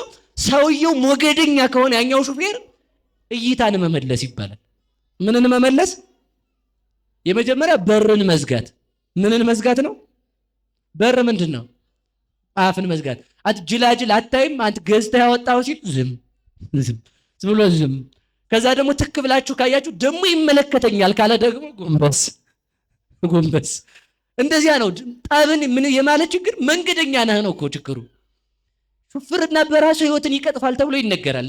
ከዛ የተነሳ ስለዚህ ሰው እዛ ጋር ያሉትን የትዕይንት መሳሪያዎች ሁሉንም ምን አድርጎ መሄድ አለበት? እያየ የሚሄድ ሳይሆን እየሰማም እያየ የሚሄድ ነው ሹፌር፣ ትክክለኛ ሹፌር ማለት ነው። ስለዚህ ልብ በሉ፣ መንገደኛ ላይ ነኝ ብለህ ሹፌር ስትሆን ይሄን የምታረክ ከሆነ በዚህ ዓለም ምንድነው በሉ? መንገደኛ በሉ እንጂ። አረ ነገሩኝ። እሺ አሁን እንደው ወደ መገናኛ እየሄዳችሁ መንገድ ላይ ሙልጭ ያለ ከባድ በረዶ የያዛችሁ፣ ከዛ ሆነ ቤት ላይ ጥግት ብላችሁ ስትቆሙ ቤቷ ታፈሳለች። ምንድነው የምታረጉት? ትሰሯታላችሁ አይደል? ትሰሯታላችሁ። እንደምንም እየተወገሩ ቆይቶ እንደምንም እየወረደም እያራገፉ ቆይቶ መሄድ ይሰራል። ደግ ናችሁ እናንተ፣ ሳታረጉ አቀሩ ማለት እንኳን የመንገደኛ ቤት የድሃ ቤት አሰሩም። እና ምንድነው መንገደኛ ነህ? ተመልከቱ እስኪ በሉ ሁላችሁ መንገደኛ ነህ በሉ ንገሩኝ እንጂ። በዚህ ዓለም ላይ ስንኖር ምንድነን? መንገደኛ። ወዴት መሄጃ? ወደ መንግስተ ሰማያት መንገደኛ ነን። መንገደኛ ከሆን ቤቱ ቢያፈስ መንገደኛ ልስራው እንደማይል እንደማይጨነቅለት አድሮ እንደሚሄድ በዚህ ዓለም ስትኖር አድረህ ነገ ለሞት መሄድ አይቀርም። ምን አለፋ? ቤቱ ቢያፈስ ባያፈስ ምን አስጨነቀ? እደር ብቻ ለለቱ እደር በቃ። ከዋልክ ካደርክ ተመስገን። እስኪ በሉ ተመስገን በሉ። ከዋልን ምን እንበል? ባኑልም ተመስገን። እግዚአብሔር እውነቴን እኮ ነው። ባኑልም ማን ይመስገን? ወደማያልፍ ቤት ነው እየሄድን ያለ ነው። እስኪ አሁን ሌላውን ተውትና ማለት ነው፣ ሌላውን ተውትና ወደ ውጭ ሀገር ፕሮሰስ ጀመራችሁ። ማታ አንድ ፖሊስ አሳያለሁ አናትክን ነው ምል ብሎ ሁለቴ በጎማ ቢማታ ምን ነው የምታደርጉት? ምን ይደረጋል? ልሄድ ነው ፕሮሰሴ ከሱ ጋር ተደባድቤ ከሚበላሽ ዝም ብዬ ልደር ነው የሚባለው ማለት ነው። ዝም ብለህ አድረህ ትሄዳለህ ፕሮሰስ እንዳይበላሽ። ነገ ልትበር ነው ፖሊስ ጣቢያ ገብተህ ከሚቀርብህ ማለት ነው። መንግስተ ሰማያት ነገ ልንገባ በዚህ ዓለም ያለው የሚያስጨንቀን ምንድን ነው ጥያቄ። ዛሬም እኮ ልንሞት እንችላለን፣ ደግሞ የምንሞትበትን እኮ አናውቅም። ስለዚህ ሁላችሁ በዚህ ዓለም ደስታም ቢሆን ቋሚ አይደለም፣ ሀዘንም ቢሆን ምን አይደለም? ንገሩኝ እንጂ እስኪ ቋሚ ነገር ጥቀሱ እስኪ። በዚህ ዓለም ማን ነው ቋሚ? ማንም የለም። ቄስም ቢሆን ቋሚ አይደለም፣ ጳጳስም ቢሆን ቋሚ አይደለም፣ እናንተም ቋሚ አይደላችሁ። ሰው ከተወለደ ጀምሮ ጉዞ ወዴት ነው? ወደ ሞት። እንደዚያ ከሆነ ምኑን መቀደስ? በሉ ምኞቱን በሉ እንጂ አረ ንገሩኝ። ስለዚህ ምናችንን መቀደስ ነው ያለብን? ምኞታችንን። ስለዚህ ሰው ደግ እንዲሆን ማን ደግ ይሁን? በሉ ንገሩኝ። እኛ ደግ ከሆን ማን ደግ ይሆናል? ሰው ደግ ይሆናል። እግዚአብሔርማ መቼም ደግ ነው ሁሌም። እግዚአብሔርማ መቼም ሁሌም ደግ ማለት ነው። ስለዚህ ሰው ክፉ ሲሆንብን ምን ማሰብ አለብን? ይህን ሰውዬ እንዴት ላጥፋው ሳይሆን እኔ ምንድነው እግዚአብሔርን ያስቀየምኩት ማለት። እንደዚያ ማድረግ ከጀመርን ምን ማለት እንጀምራለን? መስተካከል ስንጀምር ወይንም ተመልከቱ፣ ክፉ ነገሮች በመጡ ጊዜ እግዚአብሔርን ማሰብ ስንጀምር ማን ይቀደሳል? ምኞታችን እንዲቀደስልን መድኃኔዓለም ይርዳን። እና ምኞት በራሱ ተመልከቱ፣ ምኞታችን መጥገብ የሚጀምረው ማን ሲኖር ነው? ንገሩኝ እንጂ። በመሬት ያለውን ነገር ሁሉ ስታዩ ተስፋ ትቆርጣላችሁ። ሁሉንም የምትወዱት ሰው ሊገላችሁ መሆኑን ስታስቡ ተስፋ ስትቆርጡ፣ ያን ምኞት የሚቀጥለው ለጠላቶቹ የሞተልን እግዚአብሔርን ስናይ፣ ለወዳጆቹ አይደለም እግዚአብሔር የሞተው። ስለዚህ ነው ቅዱስ ጳውሎስ ወሶበ እንዘ ጸሩኔነ ለእግዚአብሔር ተሳለነ በሞተ ወልዱ። ለወዳጅስ የሚሞት ሰው ሊኖር ይችላል። ተመልከቱ፣ አያ እግዚአብሔር የወደደን ለጠላቶቹ እስከ መሞት ደርሶ ነው አለ። ስለዚህ እኛ ወዳጆቻችን ሲከዱን ያልከደን ለጠላቶቹ የሞተውን እግዚአብሔር ማሰብ፣ ቤታችን ሲፈርስብን በሰማይ የማይፈርስ ቤት መኖሩን ማሰብ፣ ክፉ ነገስታት ሲሾሙብን እነሱ አልፈው የማይከፋ ሁልጊዜ ደግ የሆነ እግዚአብሔር እንዳለን ማሰብ፣ ሲርበን ዘላለማዊ ምግብ እንዳለን ማሰብ፣ ወገን ስናጣ ዘላለማዊ ዘመድ እግዚአብሔር እንዳለን ማሰብ፣ ስንሰደብ ለዘላለም ስድባችንን የሚያስወግድ ቡሩካን ብሎ የሚጠራን ማን እንዳለን ማሰብ፣ እግዚአብሔር እንዳለን ማሰብ። እንደዚያ ስናደርግ ለመኖር ምን እናገኛለን? ጉልበት እናገኛለን። ሰው መኖር የሚያላችሁ ሰው ኖረ የሚባለው ሰው መኖር የሚችለው ተስፋ መያዝ ሲጀምር። እስኪ ተስፋ በሉ እንጂ ተስፋ ምንድነው ለሰው ልጅ? ብዙ እህቶቻችን በአረብ ሀገር በምናምን ያሉ ሰዎች፣ በአገሩም ውስጥ ያሉ ሰዎች፣ ማንኛውም ሰው በቃ ብቸኛ መሆን የሚጀምረው ምኞቱን መቀደስ ሲያቅተው ነው። ተረድታችሁኛል? ሰምታችኋል ብዬ አስባለሁ። ሰው ተስፋ የሚቆርጠው ምን ላይ ሲንጠለጠል ነው? ዓለም ላይ ብቻ ሲሆን። ሰው በዓለም ላይ መንጠልጠል የለበትም። በዓለም ላይ ያለ ሰው እንዲህ አይነት ሰው ነው። ዛፍ ላይ ቁጭ ብሎ የሚያንቀላፋ ሰው ስንት ሰዓት ይወድቃል? ስንት ሰዓት ይቆያልሽ? አትናገሩ? ዛፍ አታውቁም መሰል እናንተ አይደል? የዛፍ ክንፍ አለ። እንደዚያ ክንፉ ላይ ሰውየው ግድም ብሎ ሊል ስንት ደቂቃ ይቆያል? ስንት ደቂቃ ነው የሚቆየው? አሁን ያንቀላፋን ያለነው እኮ ሌላ ተስፋ ያደረግነው ሌላ ላይ ነው ማለት። የምንወድቀው የምንመረኮዘውን ትተን ሌላ ስለተመረኮዝን። ማንኛውም በዓለም ላይ ያለ ነገር ብታዩት ዛፍ ላይ ማንቀላፋት ብላችሁ ሰዱት፣ ሁሉም ይቀየራል። ማግኘት በድህነት፣ ስልጣን በመሻር፣ መክበር በመዋረድ፣ ጤንነት በበሽታ፣ ብርታት በድካም፣ ዘመድ በጦርነት፣ እናት በሞት አባት በሞት ንጉሥ በሽረት ሀብት በድህነት መልክ በመፍረስ ሰላም በማጣት ይደፈርሳሉ። የማይደፈርስ ማን ነው? ያው እግዚአብሔር ብቻ ነው። ታዲያ በሉ እግዚአብሔር ብቻ በሉ እንጂ በቃ ከዚህ በኋላ ምን አስጨነቃችሁ እናንተ? ማን አለን በሉ ንገሩኝ እንጂ ማን አለን? ንገሩ ሁላችሁ። እንትና ተስፋ ያስቆርጣል። እንትና ያላችሁት እንትና እሱ እኮ ተስፋ ያስቆርጣል።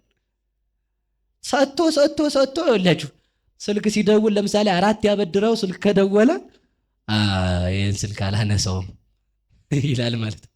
እግዚአብሔር ሰጥቶ የማይታክት ማን ነው? በሞቴ ንገሩኝ እስኪ። እንደው እራሳችሁን አስቡት እስኪ፣ በደንብ አስቡት። ቢያንስ እንደ ይሄን ያህል ዓመት ስንኖር እግዚአብሔር መስጠት በቃይ ብሎ ያውቃል ወይ ነው? ሰርቼ ነው የማመጣው? ኧረ እባክህ ሰርተህ ራሱ እንድታመጣ ቀን የሚያወጣ ማን ነው? እግዚአብሔር ቀን አውጥቶ በቃ የዚህ በኋላ እናንተ ክፉ ናችሁ አላወጣም ብሎ ያውቃል። በቃ ተስፋ ማድረግ ማንን ነው? በሉ ንገሩኝ እንጂ። ለዚህ ነው ወይዜኒ መኑ ተስፋ ያለ ቅዱስ ዳዊት። ተስፋዬ እንግዲህ ማን ነው አለ? አኮኑ እግዚአብሔር። የኔ ተስፋ እግዚአብሔር አይደለም ወይ? እግዚአብሔር የሚፈርድብን ለዚህ ነው። እኔን ተስፋ አድርግ ብልህ ገንዘብ ለምን ተስፋ አደረግክ? ገንዘብንማ ተመልከቱ እስኪ። ገንዘብ የእግዚአብሔር ነው በሉልኝ፣ በሞት ያፈርሰዋል። ገንዘባችሁ ማን ነው? ተስፋችሁስ ማን ነው? ገንዘብማ ተስፋ ብታደርገው ሌባ ይወስደዋል። እግዚአብሔርን ማን ይወስድባል? ማንም። ባለስልጣን ቢደራጅ ኒውክሌር ቢተኮስ ሰው ይደበቃ፣ እግዚአብሔር ማንም አይወስደው። ማንም የማይወስደውን ማንም በሚወስደው ገንዘብ መቀየር እኮ ነው ሐሳብን ማርከስ የሚባለው፣ ምኞትን ማርከስ። ተመልከቱ፣ ፍላጎትሽን የሚያጠግበው ማለት ገንዘብ ማለት እግዚአብሔር ነው። እስኪ በሉ ገንዘብ ማን ነው? ገንዘብ ይሏቸዋል እግዚአብሔር ነው። ገንዘብ ብትፈልጉ መኪና ትገዛበታለህ እንጂ ጤና አይገዛም። ፕላስቲክ እግር ይገዛል እንጂ ተንቀሳቃሽ እግር አይገዛም። ገንዘብ አይን አይገዛም። የበግ አይን እንደዚህ የሚንቀሳቀስ ጎለል የሚል ነው እንጂ አይገዛም። ገንዘብ ተመልከቱ፣ ፀጉር ሊያስተክል ይችላል እንጂ ፀጉር አያበቅልም። ገንዘብ ተመልከት፣ ሰው እንዲወጥ ማለት ሰው ገንዘብ ጠላት እንዲመጣ ያደርጋል እንጂ ወዳጅ አይገዛም። ገንዘብ ይገዛል ወይ? ኧረ ባለሀብት ስትሆኑ እኮ ጠላታችሁ ብዛቱ ማለት ያኛው ባለሀብት ይበልጠኛል ሲል ይጠላሃል። አንተ ደግሞ ድሃውን ይለምነኛል ስትል ትጠላለህ። እንዲህ ሌባው ደግሞ አንተን አግኝቶ መቼ ገድየው ብሎ ይፈልጋል ማለት ነው።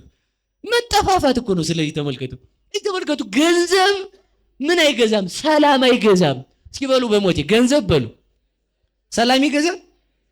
ኧረ ተው ይላል ሰው። ፎቄን ሰርቼ 4ኛውን እንዲያርጌ ጂፕላስ ምናምን ስሪ እንደዚህ ሊፍት ያለው እንደዚህ ካሜራ ያለው ዘበኛ እንዳራት መኪና እንደዚህ ገዝቼ እዛ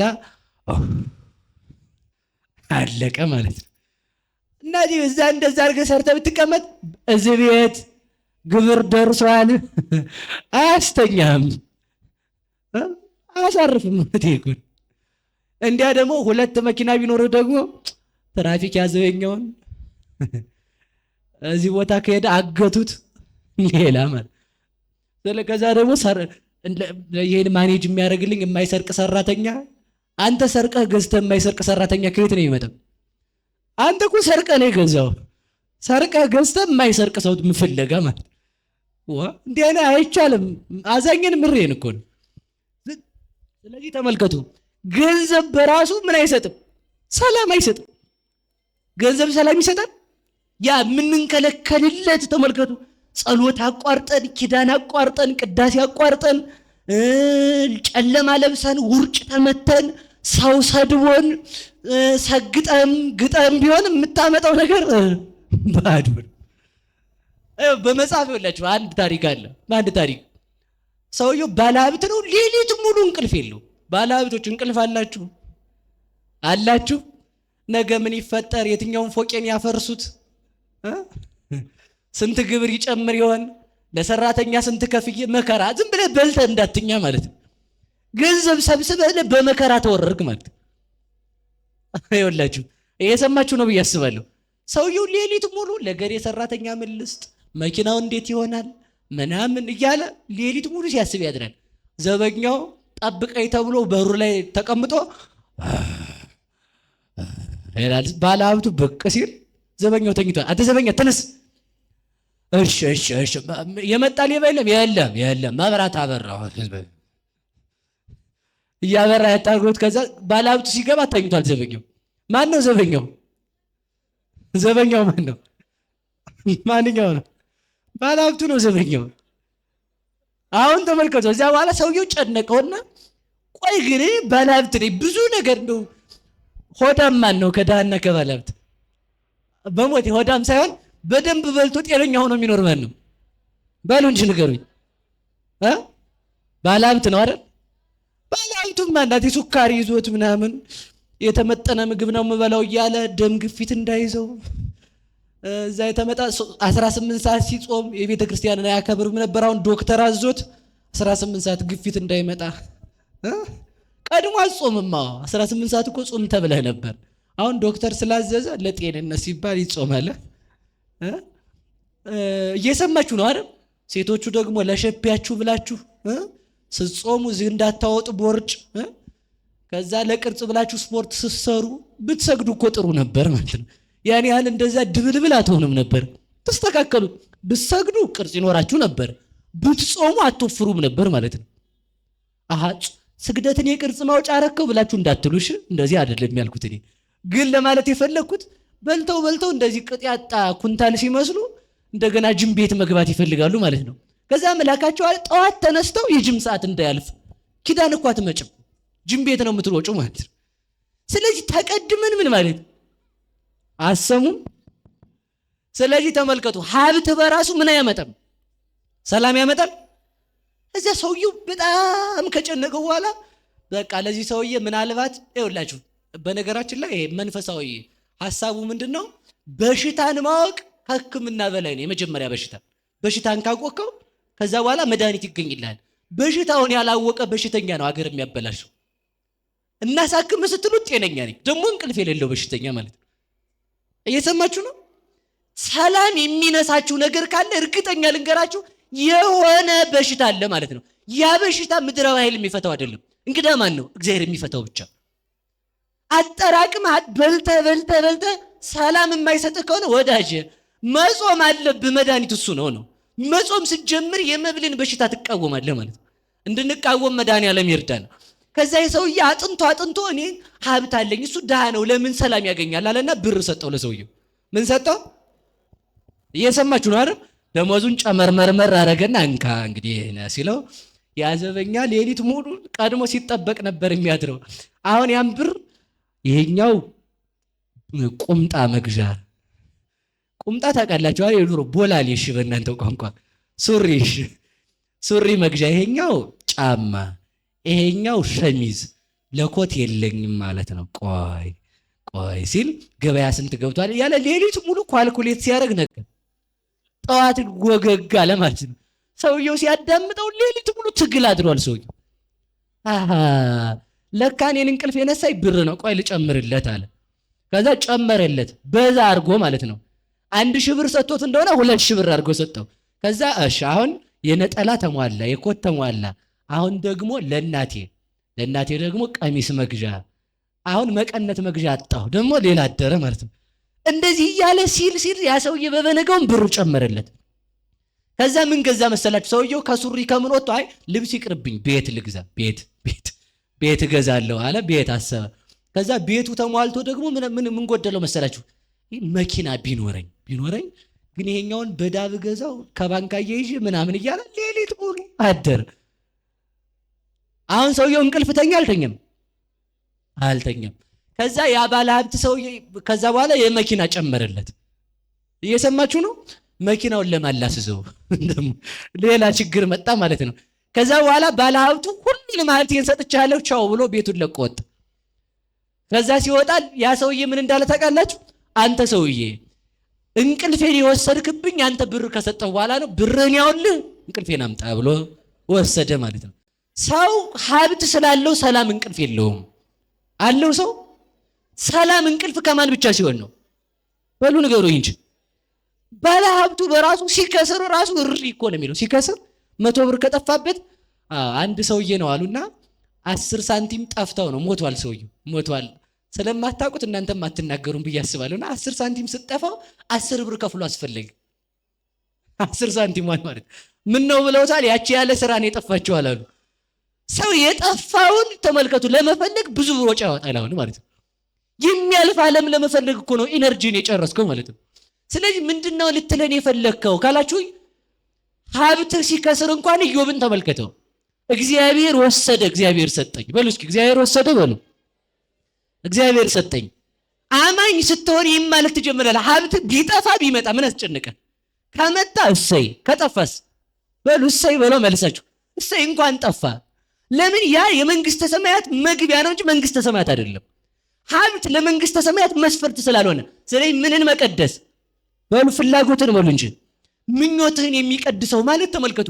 ምኞታችንን የሚቀድሰው ምድራዊ ሀብት ቢያልቅ ምን አለን? ሰማያዊ ሀብት አለን። ምድራዊ ቤት ቢፈርስ ምን አለን? በሉ እንጂ ምድራዊ ዘመድ ቢያልቅ ማን አለን? ቅዱሳን ዘመዶቻችን ናቸው ብለን በዚህ ተስፋ ማድረግ እግዚአብሔርን ተስፋ እንድናደርግ እግዚአብሔር ይርዳን። ተስፋችሁ ማን ነው? ማን ነው ተስፋችሁ? እርግጠኛ ናችሁ? ተስፋ የሚያስቆርጧችሁ ሰዎች በቴክስትም ይሁን በስልክም ይሁን በገንዘብም ይሁን በስልጣንም ይሁን በምንም እነሱ ላይ ተስፋ ሲቆርጡ ማን አለ? በሉ ሁላችሁ ንገሩኝ። ከነዚያ በስተጀርባ ድሮውንስ ተስፋ የማደርገው ማንን ነው? ማን ነው ተስፋ የማደርገው? ድሮውንስ ገንዘብ ነው እንዴ ተስፋ የማደርገው? አይደለም። ስለዚህ ከዚህ ስብከታዊ ነገር ወጥቼ ወደ ርዕሴ ልመልሳችሁና ትምህርት ልጨርስ። ነገሩ እዚህ ጋር ከሆነ ስለማያልቅ ማለት ነው። በአጭር ቃል ምንን መቀደስ ነው? ምኞት ራሱ የሚያርፈው በማን ሲሆን ነው?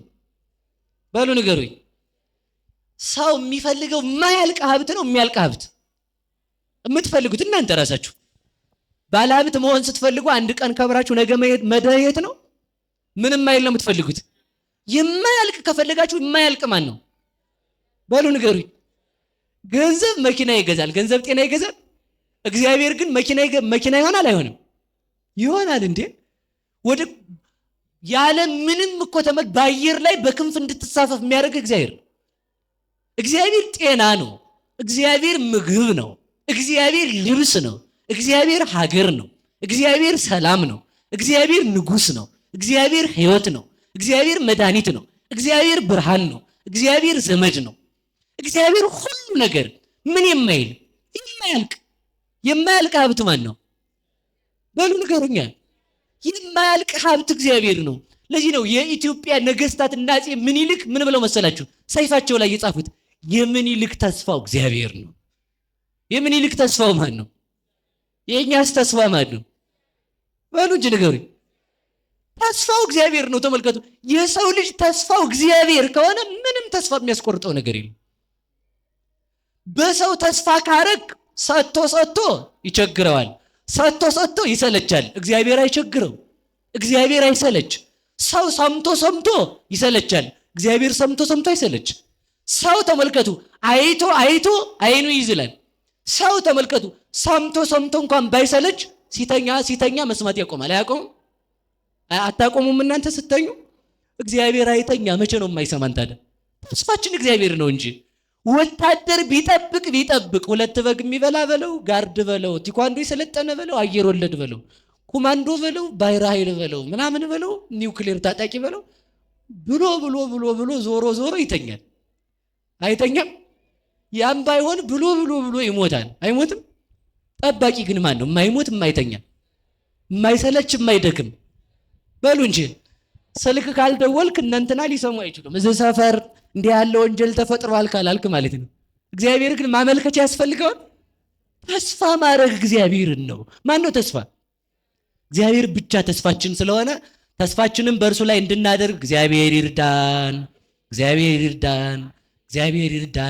ዛሬ ይህን ያመጣሁበት ምክንያት ተስፋ የቆረጠ ሰው ተስፋ የቆረጠበትና የዓለም ተስፋ የተያዘበት ዕለት ነው።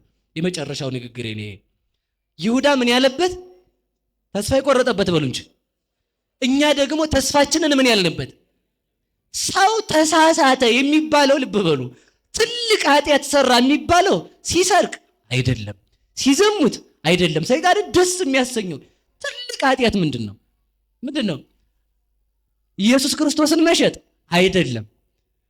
አለመቁረብ አይደለም። ያም ደግሞ ያስደስተዋል ያስከፋዋል እያልኩ አይደለም። ያም አያስደስተው። ተረድታችሁኛል አይደል ንግግሬ? ትልቁን ኃጢአት ሰይጣን የሚያሰራው በምንድን ነው ካላችሁ ተስፋ የቆረጠ ሰውን።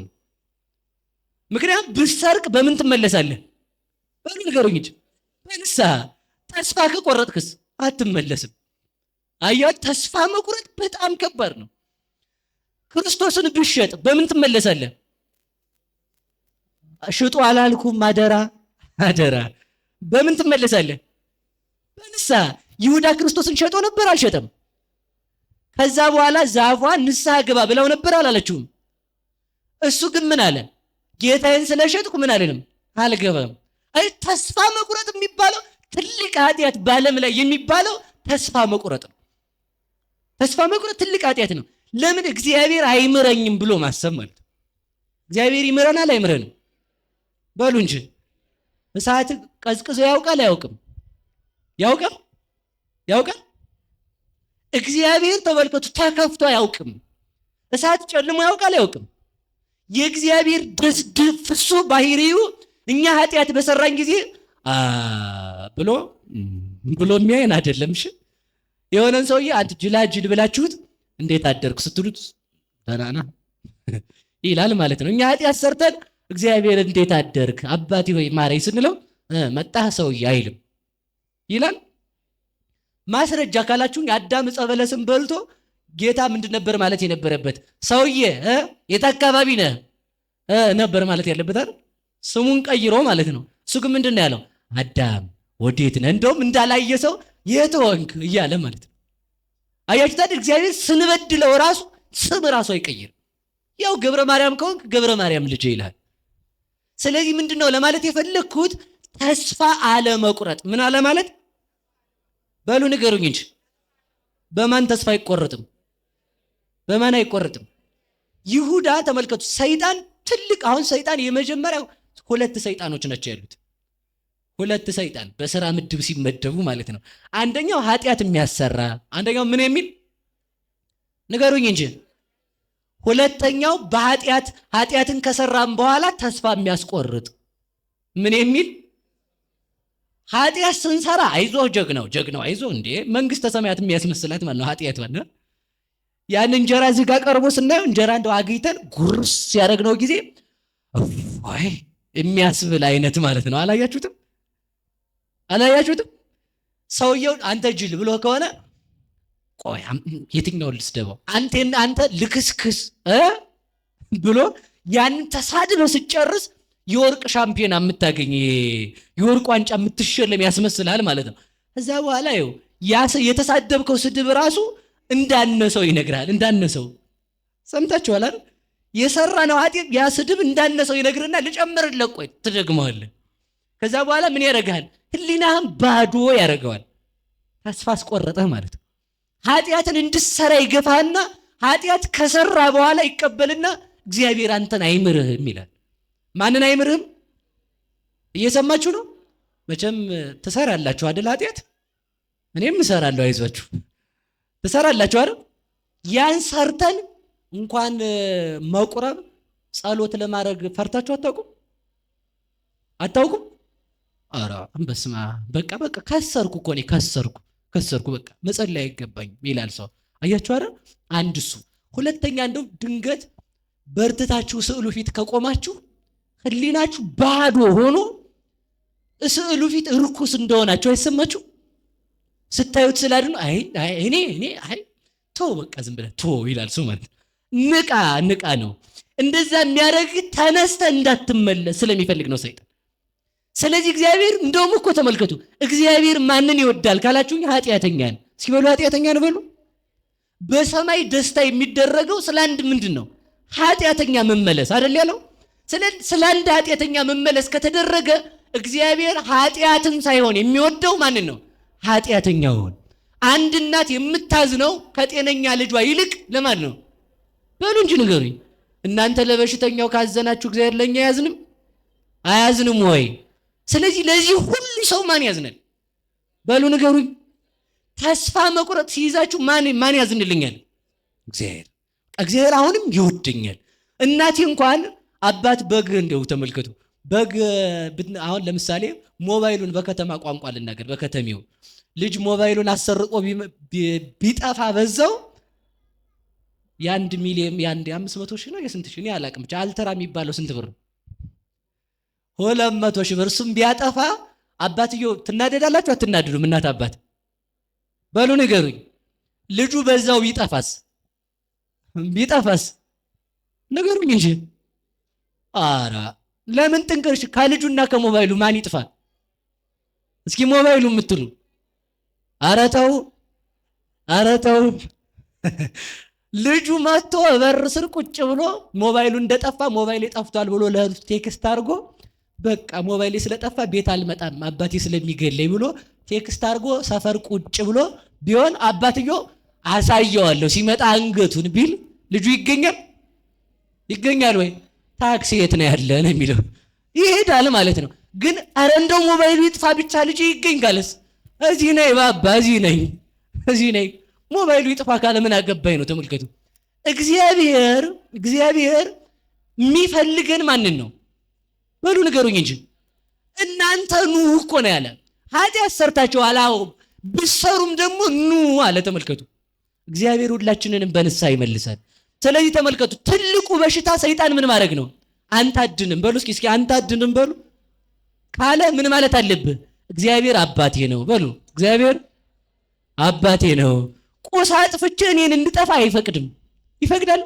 አይፈቅድም እግዚአብሔር። ስለዚህ ተመልከቱ፣ ተስፋ የቆረጠ ማን ነው? ይሁዳ። ማን ነው የቆረጠው?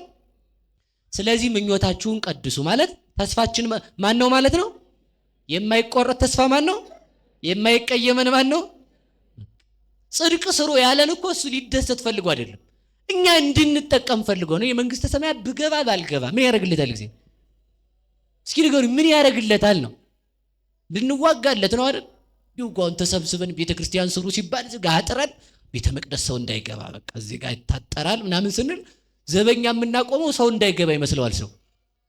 እንደዛ ነው እንዴ? አይደለም። ይሄ የቤተ ክርስቲያኑ ቅጽር የእግዚአብሔር እጅ ነው። አሁን ያላችሁበት ሁላችሁም ደስ ይበላችሁ። አሁን ያላችሁት በእግዚአብሔር ጥበቃ ውስጥ የዚያ ምሳሌ ነው። እንድንሰራ ምናምን ያደረገው ቢገባ እግዚአብሔርን ያገኘዋል? ከብት ቢገባ ያገኘዋል ወይ?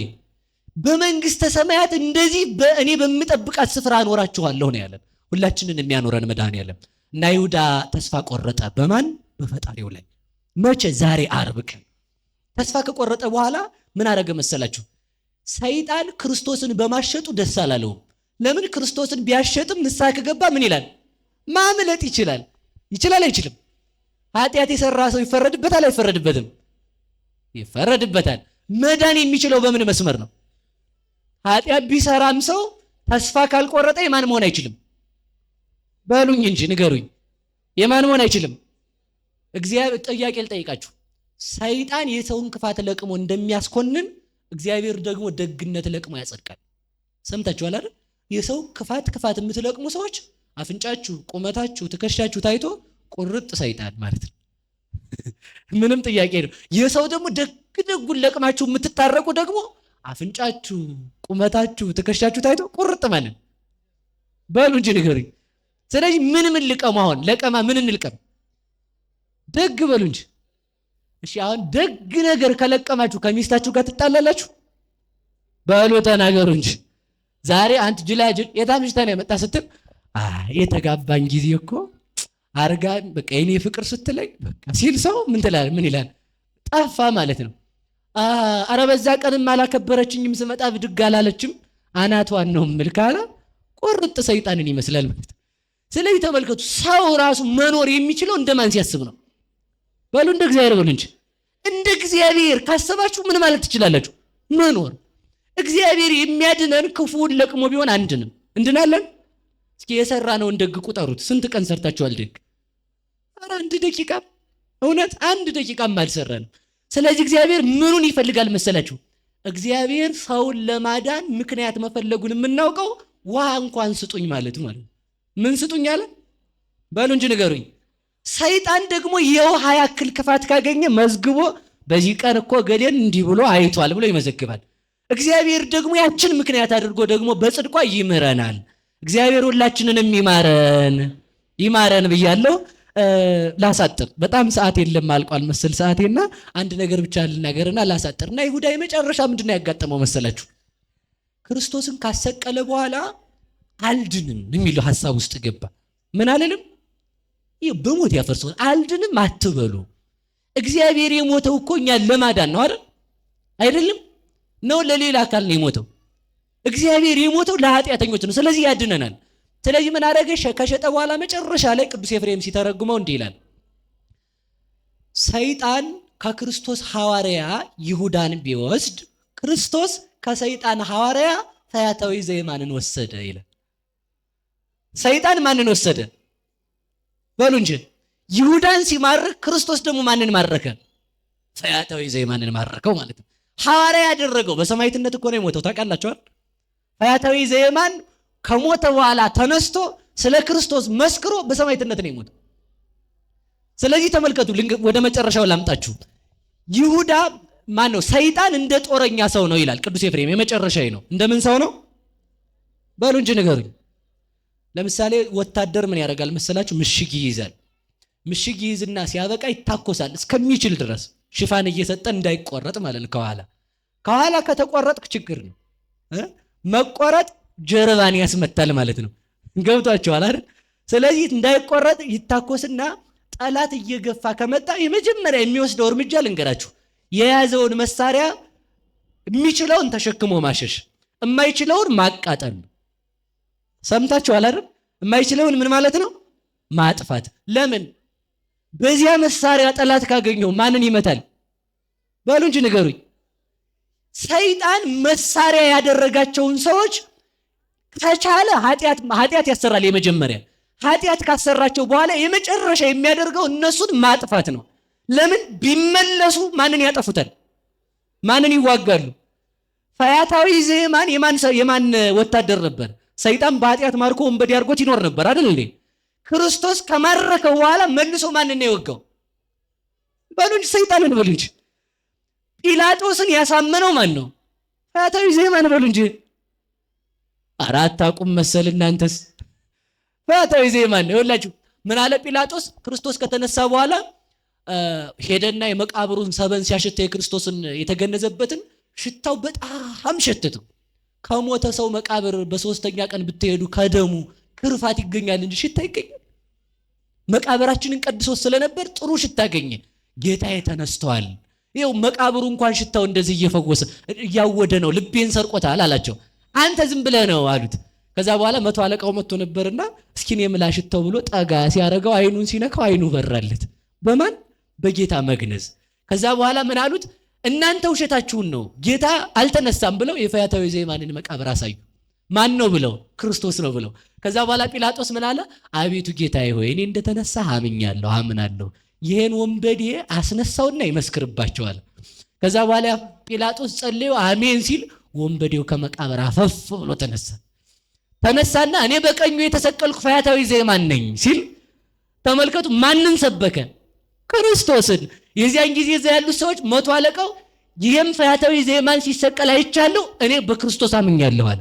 ጲላጦስም ክርስቶስ ተነስቷል እኔም አምኛለሁ አለ። አያችሁ፣ ፈያታዊ ዘየማን ሰይጣን ማርኮት ነበረ። ሰይጣንን ከተስፋ መቁረጥ ወጥቶ የክርስቶስ ወታደር ቢሆን ቢመለስበት ተመልሶ ሰይጣን የወሰዳቸውን ነፍሳት ማንን አተረፈ? መቶ አለቃውን። ስንመለስ ማንን እንቀማለን ማለት ነው? ንገሩኝ እንጂ ሰይጣንን እንዘርፋለን ተመልሰን። ስለዚህ ልብ በሉ።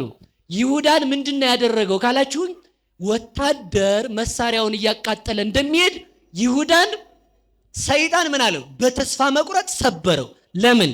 ቢመለስ ከ12 ሐዋርያት መካከል ሆኖ እሱን ስለሚያሳድደው።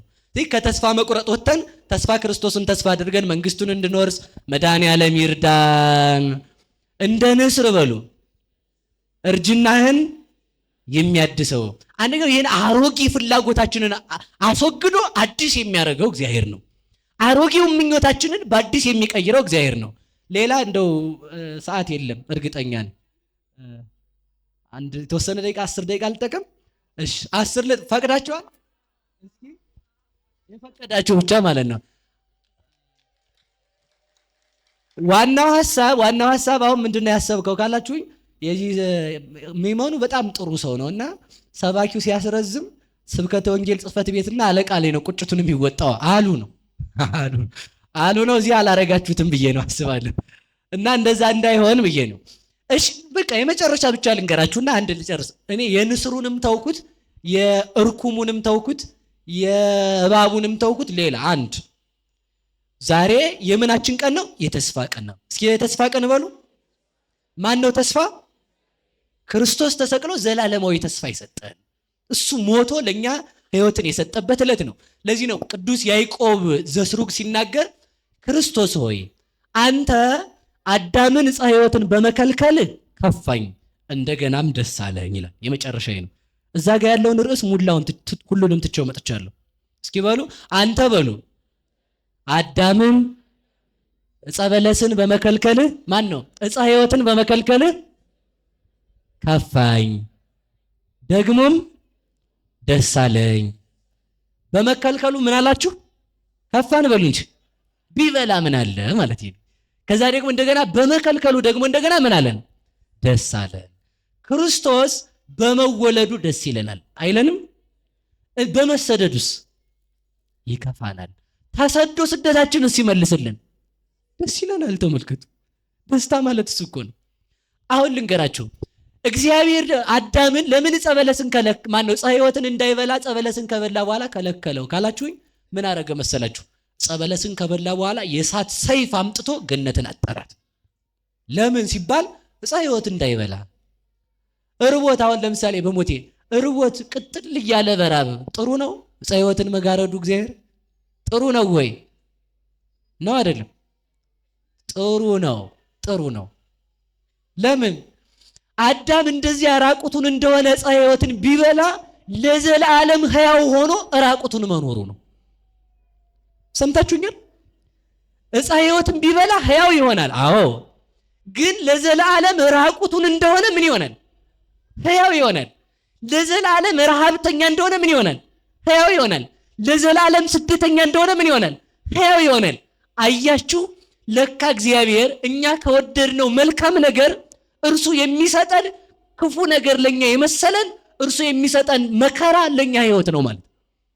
እኛ ከወደድነው ምግብ እግዚአብሔር የከለከለን ጾም ይሻላል አይሻልም እንዴ?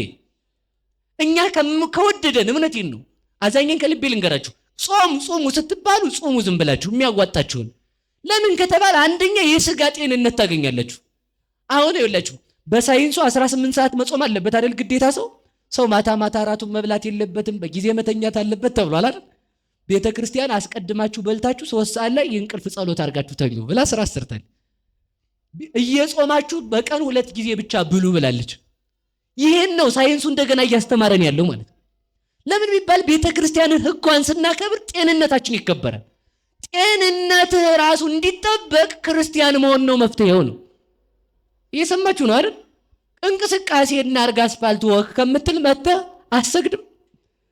ለዚህ ለነፍስህ ለዚህ እኩል ለሥጋ እኩል ለነፍስ ይላል ሰው የት እንደተገኘ ባላቀውም እኩል ለሥጋ እኩል ለነፍስ እኮ ነው የምትኖረው ክርስቲያን ስትሆን። በሥጋ ጤነኛ ተጨናቂ አትሆን። ሀብት ቢመጣ ታውቀበት ዘክረ ለድሃ ሰጥተህ ወዳጅ አብጅተህ ሀብት ቢጠፋ ተመስገን ጌታዬ ሀብት ያንተ አይደለ ቢጠፋስ መንግሥተ ሰማያት አለ ብለህ ከጭንቀት ሰላም ሆነህ ትኖራለህ። ስለዚህ ተመልከቱ እግዚአብሔር የሰጠን ይኸውላችሁ እኛ ከምናገኘው ምግብ እግዚአብሔር የሰጠን ረሃብ መልካም ነው። እኛ ከምናገኘው ሰላም ስለ እግዚአብሔር የምንሰደደው ስደት መልካም ነው። እኛ ከምናገኘው ልብስ ስለ እግዚአብሔር የምንራቆተው ልብስ መልካም ነው።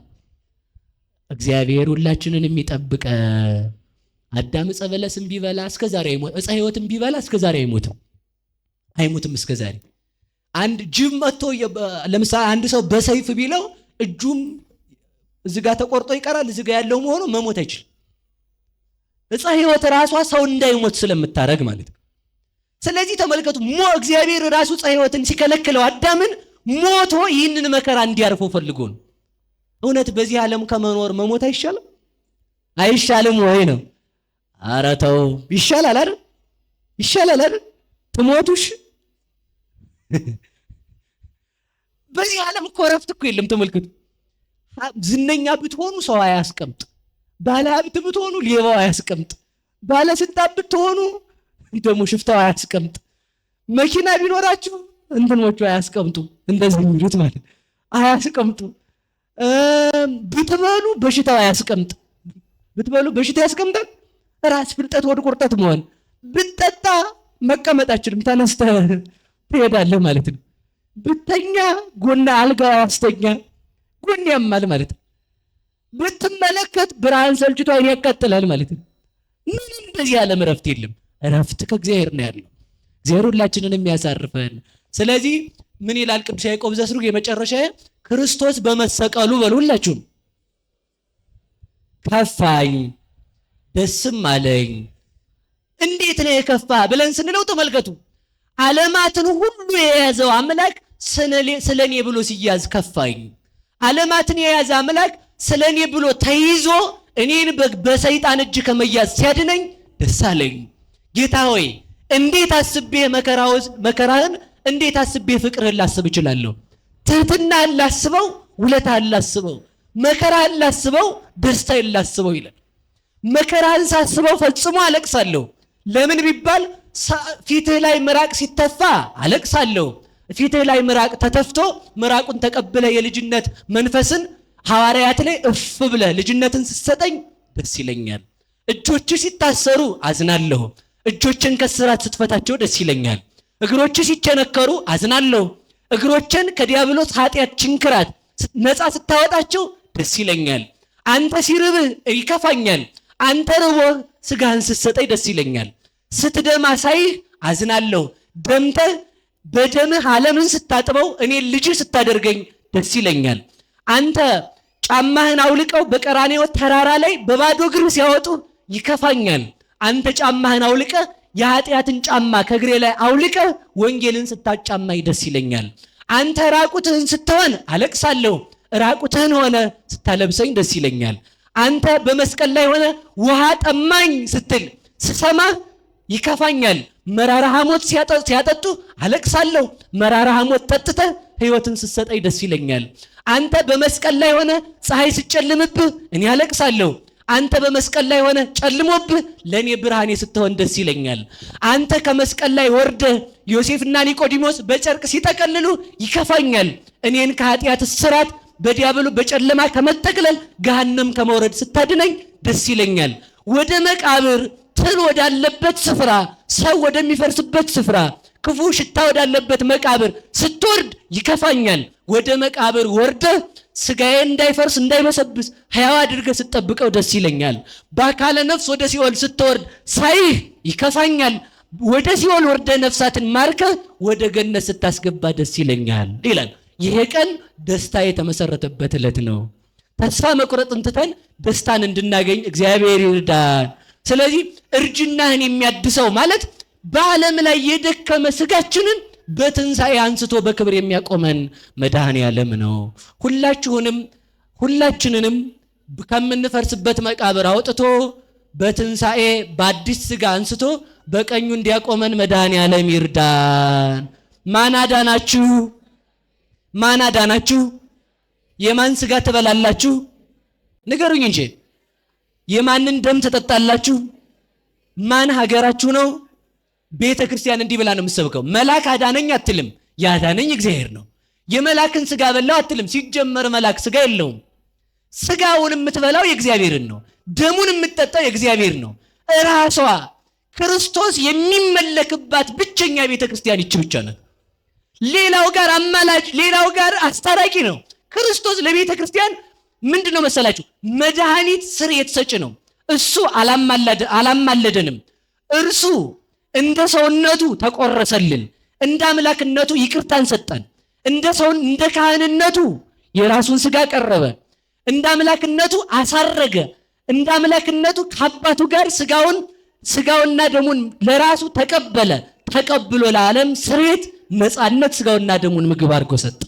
የዘላለም ረሃባችን በስጋው ተቆረጠልን። የዘላለም ጥማችን በደሙ ተቆረጠልን። ዘላለም ሀገራችን መድኃኔ ዓለም በደሙ ቀድሶ ሰጠን። ለዚህ ቀን ያደረሰን መድኃኔ ዓለም የተመሰገነ ይሁን። ሁላችሁንም እግዚአብሔር ደስታ ያሰማችሁ፣ የቆማችሁትንም ይቁምላችሁ፣ በቤታችሁ ሰላም ይግጠማችሁ። ሰዓታችሁን እኔ እንደወሰድኩባችሁ የዲያብሎስን ሰዓት ወስዶ የአዝማነ መንግስተ ሰማያት ሰዓት ለሁላችሁ የሚስጣችሁ። ወስብሐት ለእግዚአብሔር። ይቆየን።